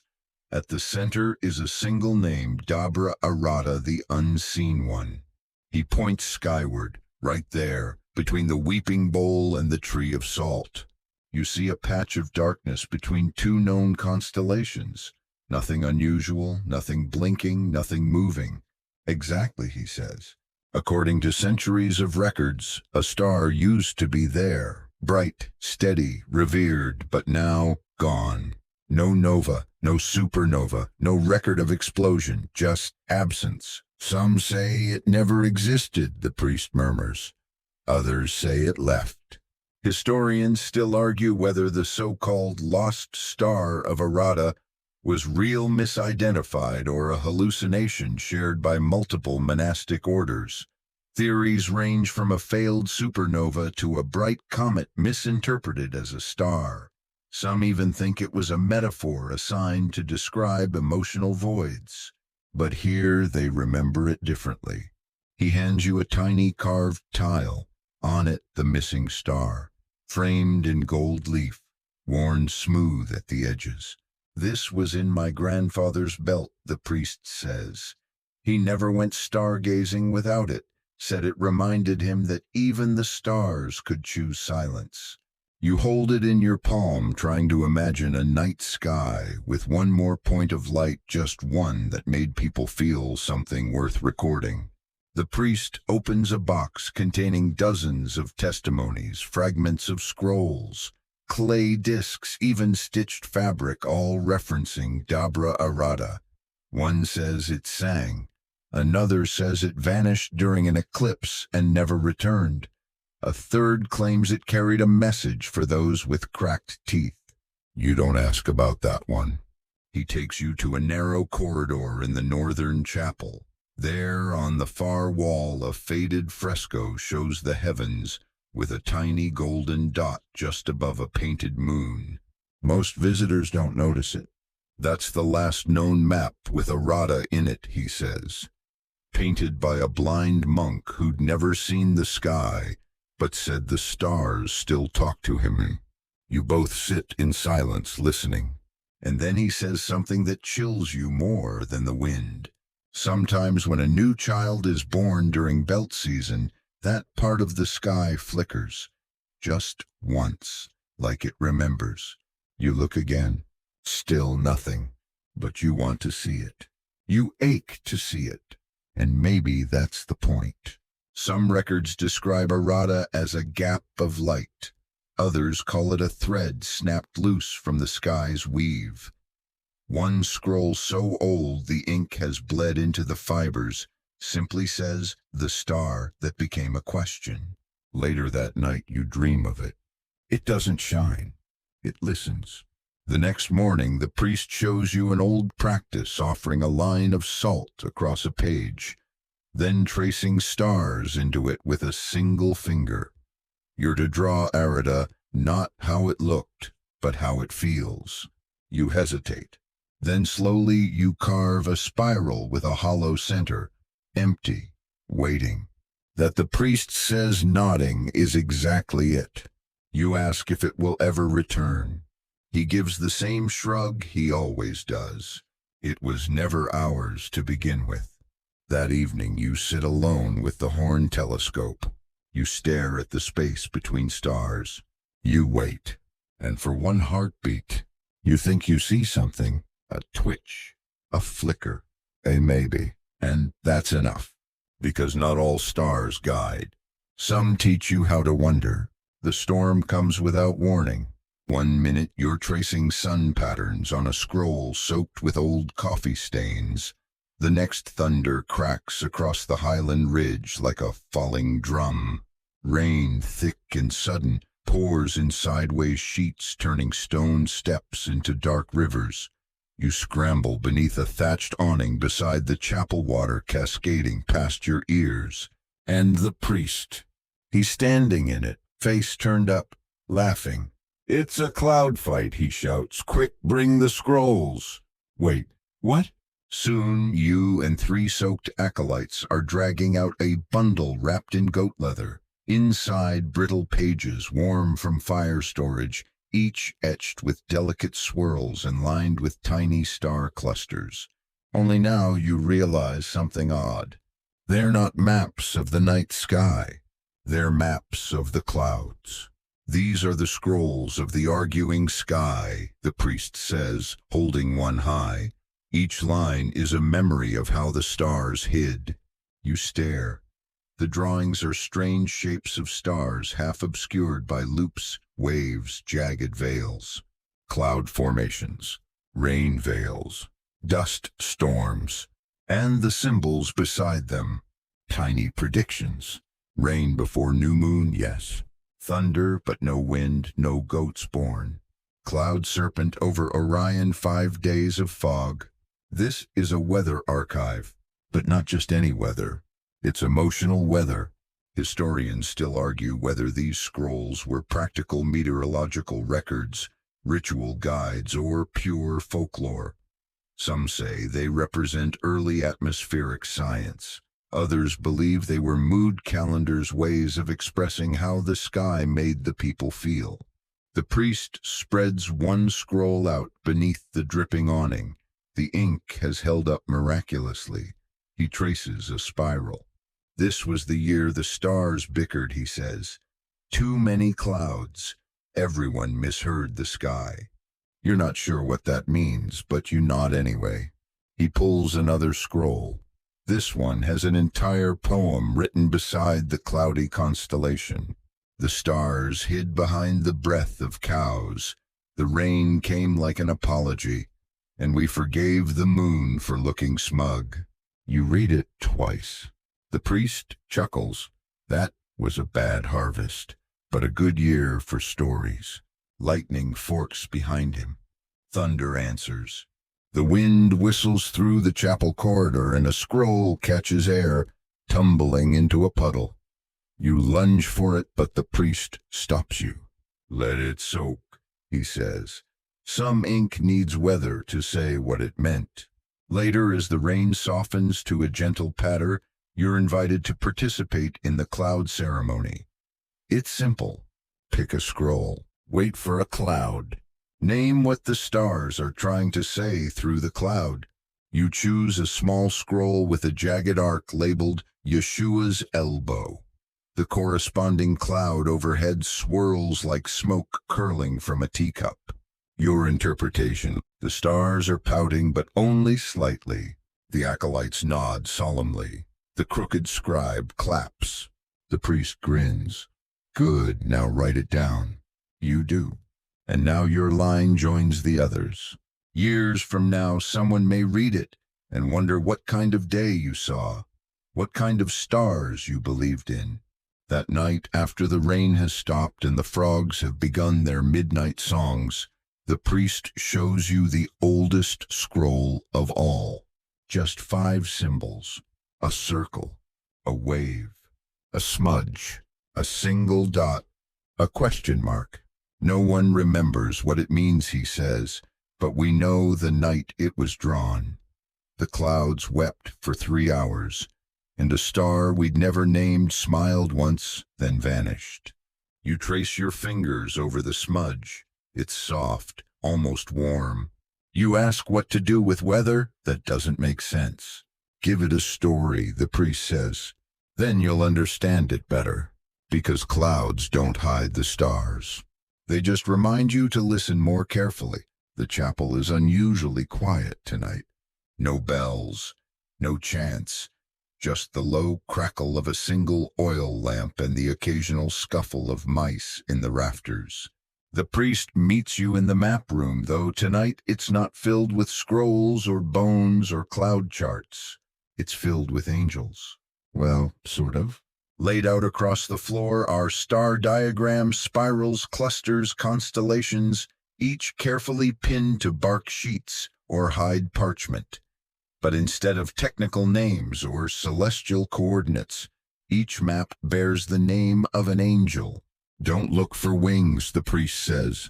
They've already hidden them. According to tradition, each of these star patterns corresponds to a celestial being, a guardian, a messenger, a watcher, and not all of them are friendly.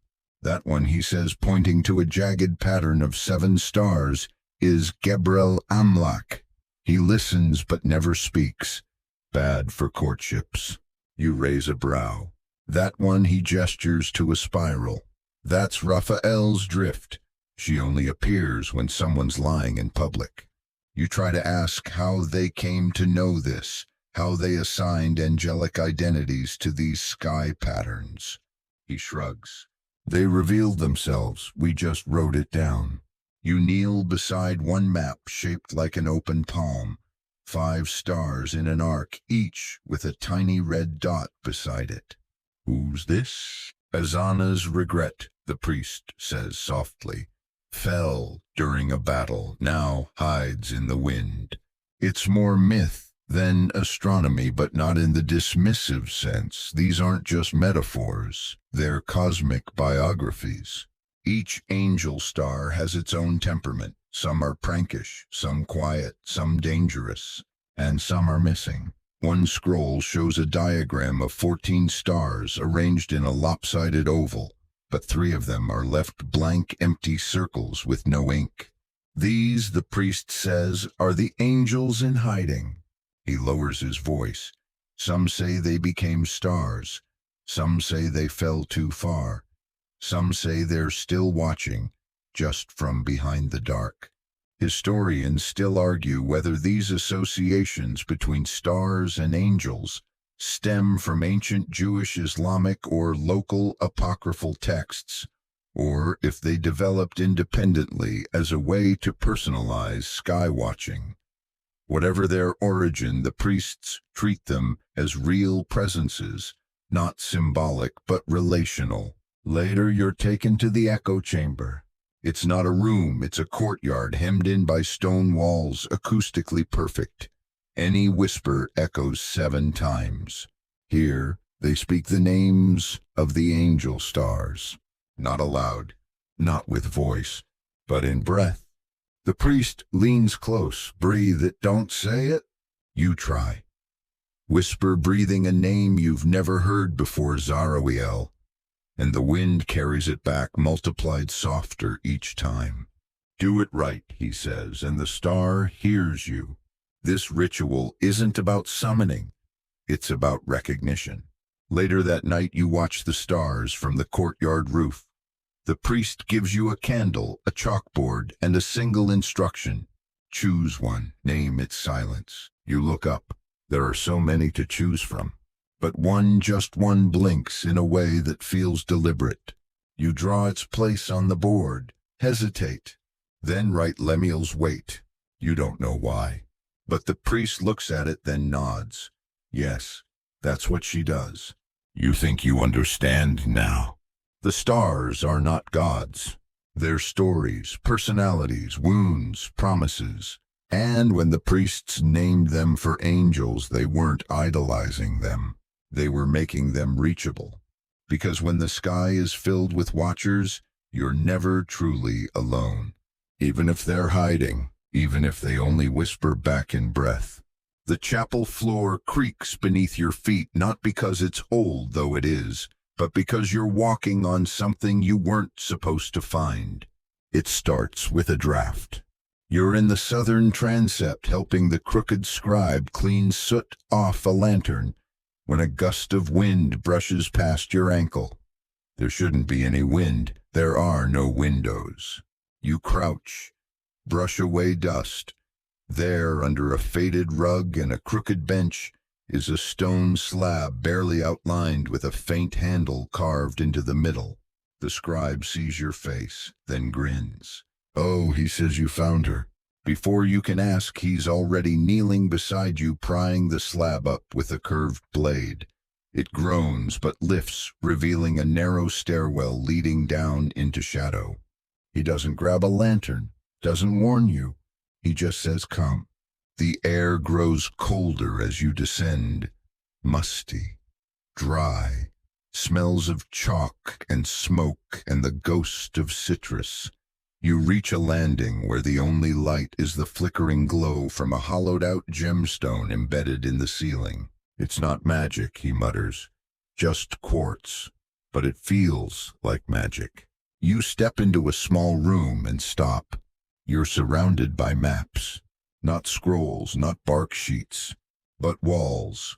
Every surface is etched with star patterns, constellations, planetary arcs, and geometric grids, some so old the stone itself has darkened from centuries of oil smoke and candle touch. This, the priest says quietly behind you, is the first archive. You blink. "But why is it hidden?" He smiles. "Because the sky speaks loudest where no one is shouting. Each wall is a different sky, northern, southern, equatorial. But these maps are layered with strange additions, dotted lines that curve unpredictably, stars labeled with names you've never seen, and entire constellations that don't exist in modern charts." You point at one, a six-pointed burst with curved tails. "What's this?" "The cradle star," he says. "It appears when twins are born during an eclipse." You point to another, an X shape with a spiral beside it. "That one. Lost to fire," he says. "We just keep the outline, a memory." You realize something else. There are no dates here. No calendars, no timestamps, just patterns and notations like rain 4 days after sighting, 3 goats stillborn, star blinking, no moon, old man wept. This isn't just a star map. It's a journal. Historians still argue whether underground star rooms like this were ever used. Some believe they were legend. Others say they were real, but lost. A few radical researchers once claimed that every major Ethiopian monastery has one sealed secret sacred. You're standing in one. And then the priest says something that nearly knocks the air out of your lungs. "This room has no caretaker." You turn to him. "We're not supposed to be here," he continues. "No one's written here in maybe 200 years. But the stars keep coming."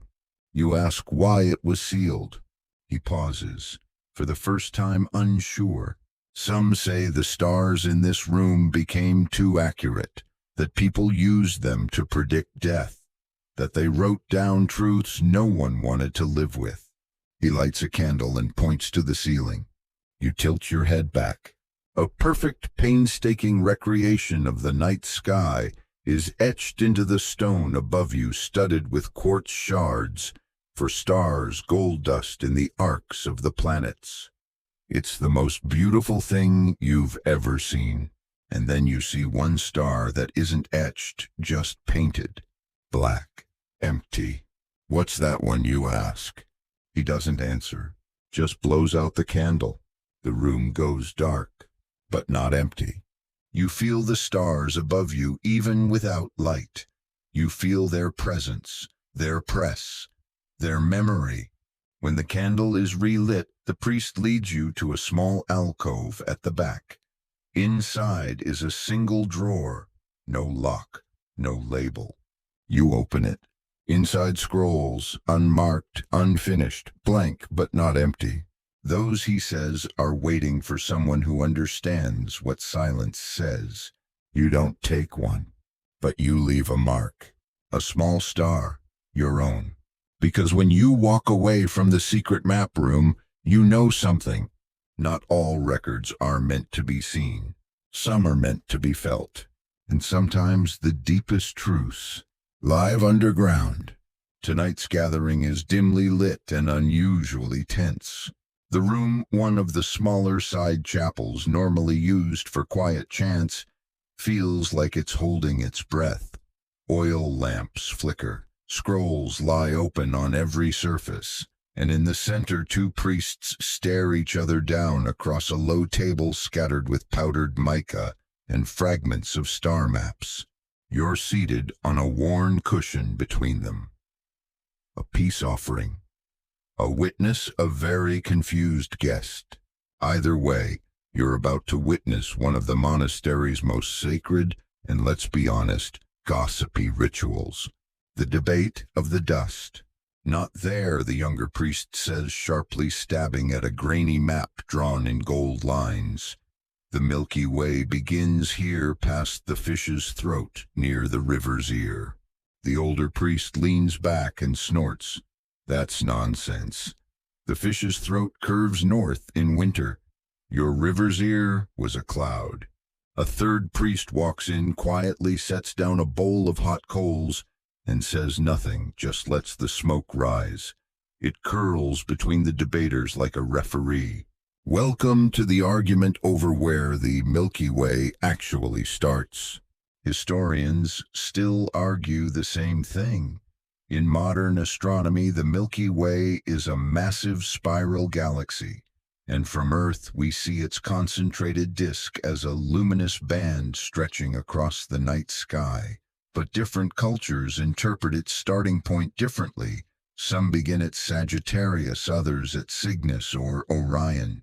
Here they measure it not by coordinates, but by sound and dust. The young priest explains when the Milky Way first appears. Faintly after the rains, the monks listen. They press their ears to the cool chapel floor and wait. A crackling popping sound, sometimes blamed on settling stones, sometimes blamed on stars, tells them where the beginning hum lies. It was south last year, he says, near the mountain of sleep. The elder scoffs. That was termites. To demonstrate his case, the older priest unfurls a scroll embedded with flecks of meteorite. It twinkles faintly in the low light. He traces a curved line along it. Here, he says, is the bend of the cow. Always the brightest. Always first. You're beginning to realize this isn't just a cartographic disagreement. It's a philosophical one. To the younger priest, the Milky Way is a road linear narrative beginning to end. To the elder, it's a flood, a sky river with no clear origin, a rushing overflow from something else possibly divine. The crooked scribe enters late, dragging a bowl filled with what looks like silver dust. He tosses a pinch onto the table between the priests. Draw it, he says. And just like that, the room goes quiet. Each priest draws the Milky Way in the powder using their fingers. One starts with Orion's belt. The other begins with what looks like a goat's hoofprint constellation. You're invited to add your own. You hesitate, then press your finger down and trace a gentle spiral. No one speaks for a moment. Then the young priest leans back and sighs. Maybe it starts in the middle, he says. The elder grunts. Or maybe it starts where you notice it first. That gets a murmur of agreement from the room.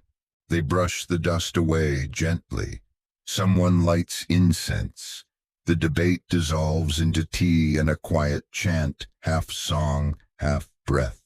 Later that night, the priest shows you the dust scrolls charts, made entirely from powdered minerals pressed into bark sheets with animal glue.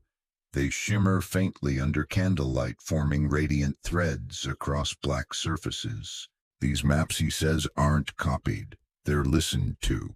Apparently, each year, the monks spread fine powder across a black board, then chant quietly. Whatever pattern forms disturbed by breath vibration, the flick of a robe is recorded as a possible Milky Way path. No two look alike.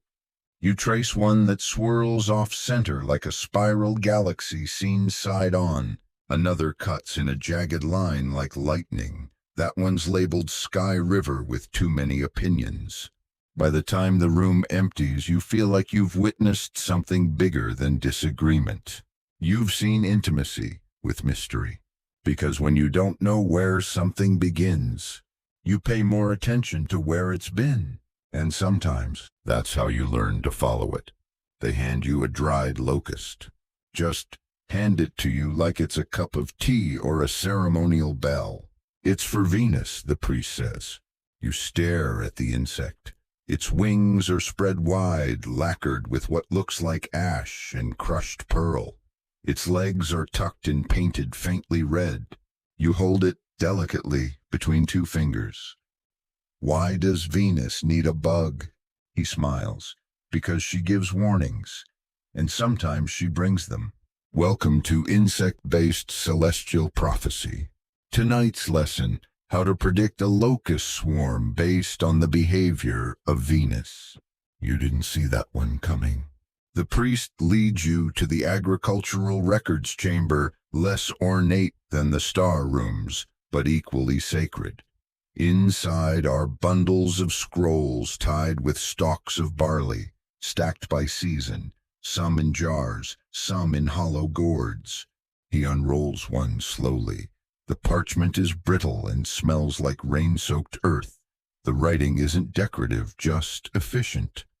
Line after line of notes. Venus rose early.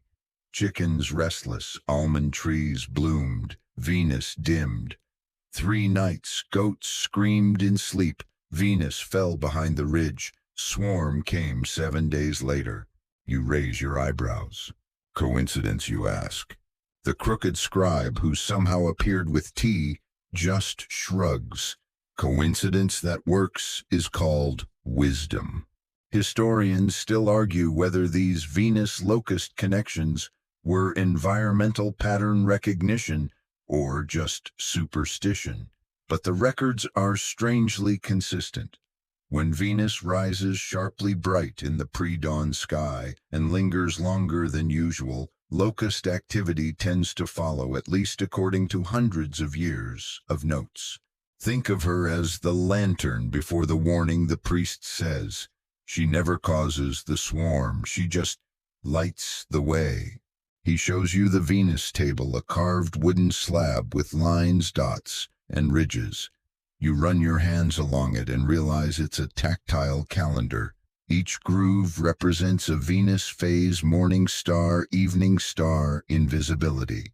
They track these phases alongside rainfall, soil softness, animal births, and insect patterns.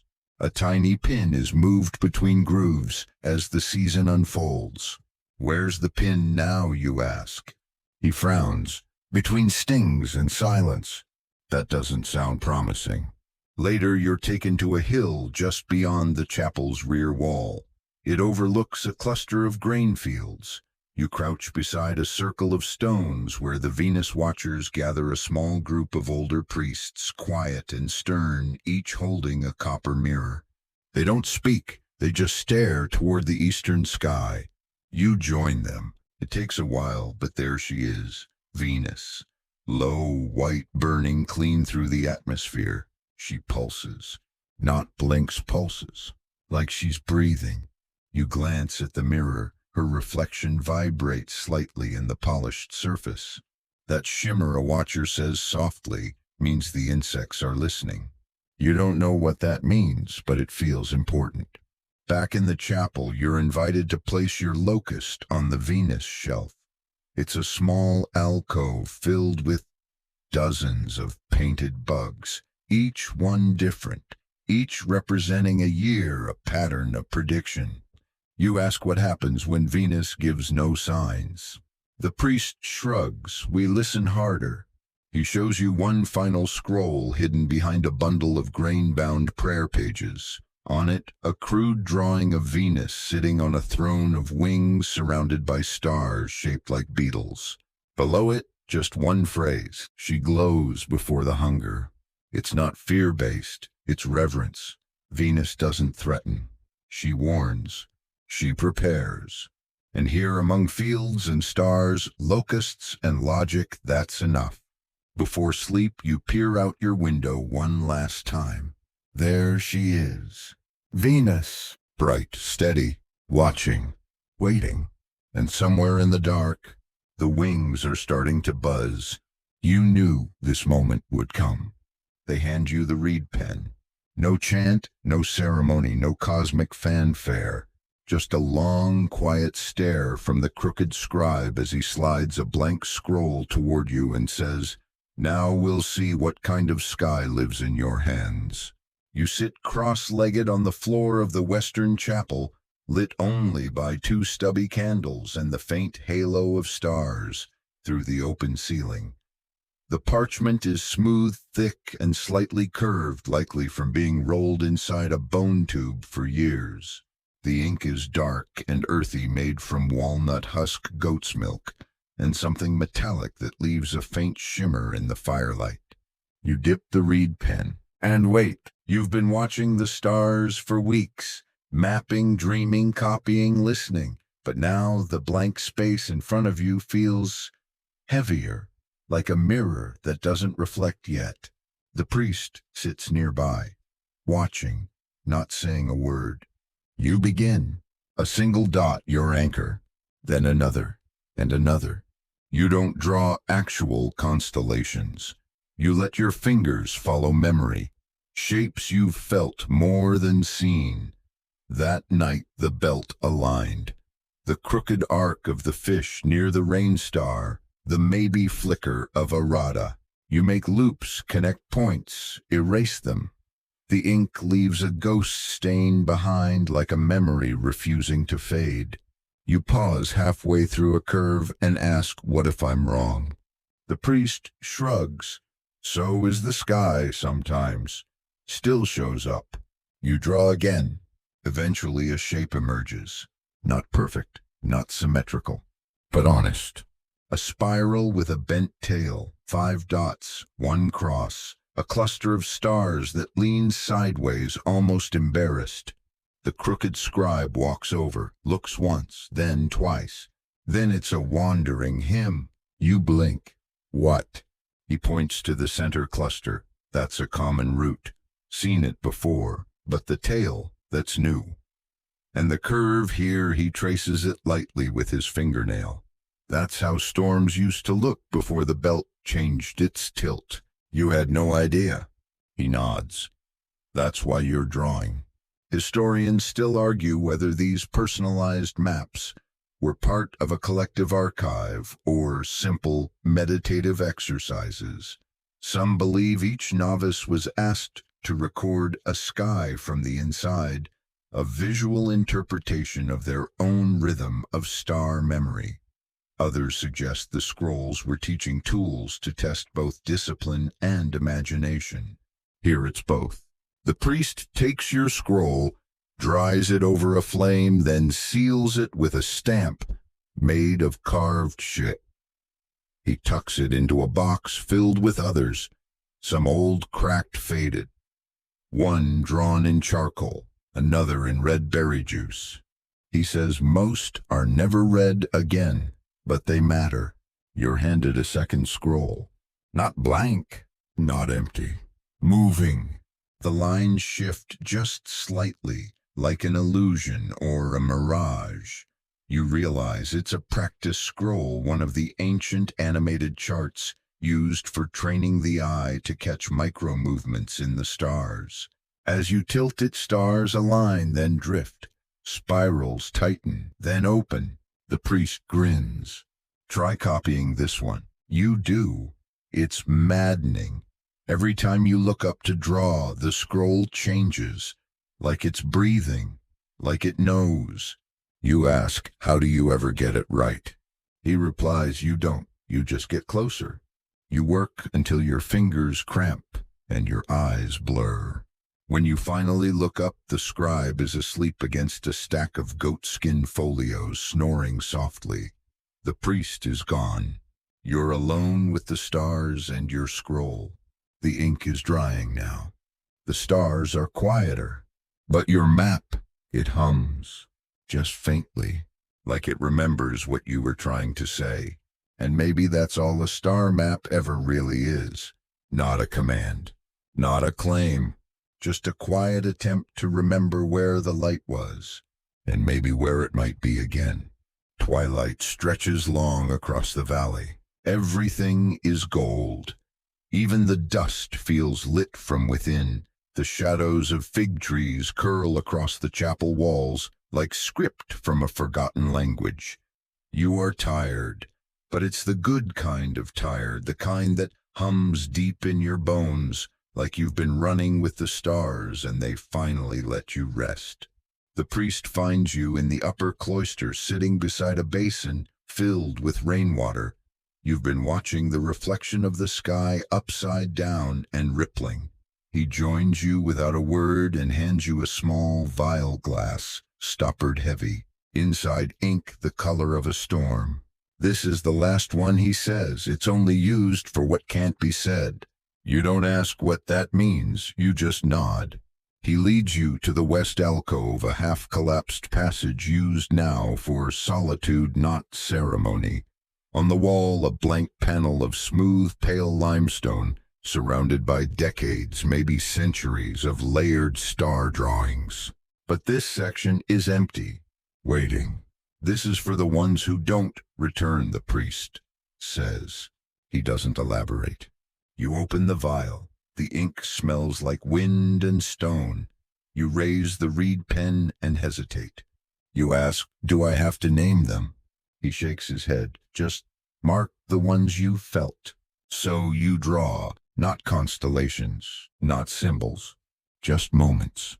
The flicker near Arata's supposed home, the crooked belt shadow, the mango-bright smear of Mars, the hidden chapel, the wind through dust that made you cry for no reason, the echo of the lost scroll room, the breath-named angels, the goats that stared a little too knowingly. Each dot, each arc is a memory of the feeling, not the fact of skywatching. You're not recording observations. You're leaving a whisper, and when you're done, the priest adds a single mark below your pattern, a dot with a ring around it, that he says means it was witnessed. Then he does something you don't expect. He steps back, and he bows. Not deeply, not formally, just enough to say this mattered. Then he smiles. Now let's talk about the old man. You blink. What old man? The one who vanished. You follow him down a corridor you've never noticed before, narrow, filled with shelves of dusty scroll tubes. At the end is a wooden door so swollen it barely opens.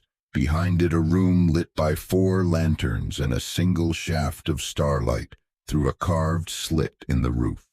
On the far wall, a map, massive, carved directly into the stone, a complex spiral of dots, arcs, waves, and symbols. You recognize fragments of what you've seen before, but it's deeper, older, alive with meaning you haven't yet earned. He finished this, the priest says. Then he walked into the hills and never came back. You approach the wall. In the center of the spiral is a blank space. Why didn't he finish it, you ask?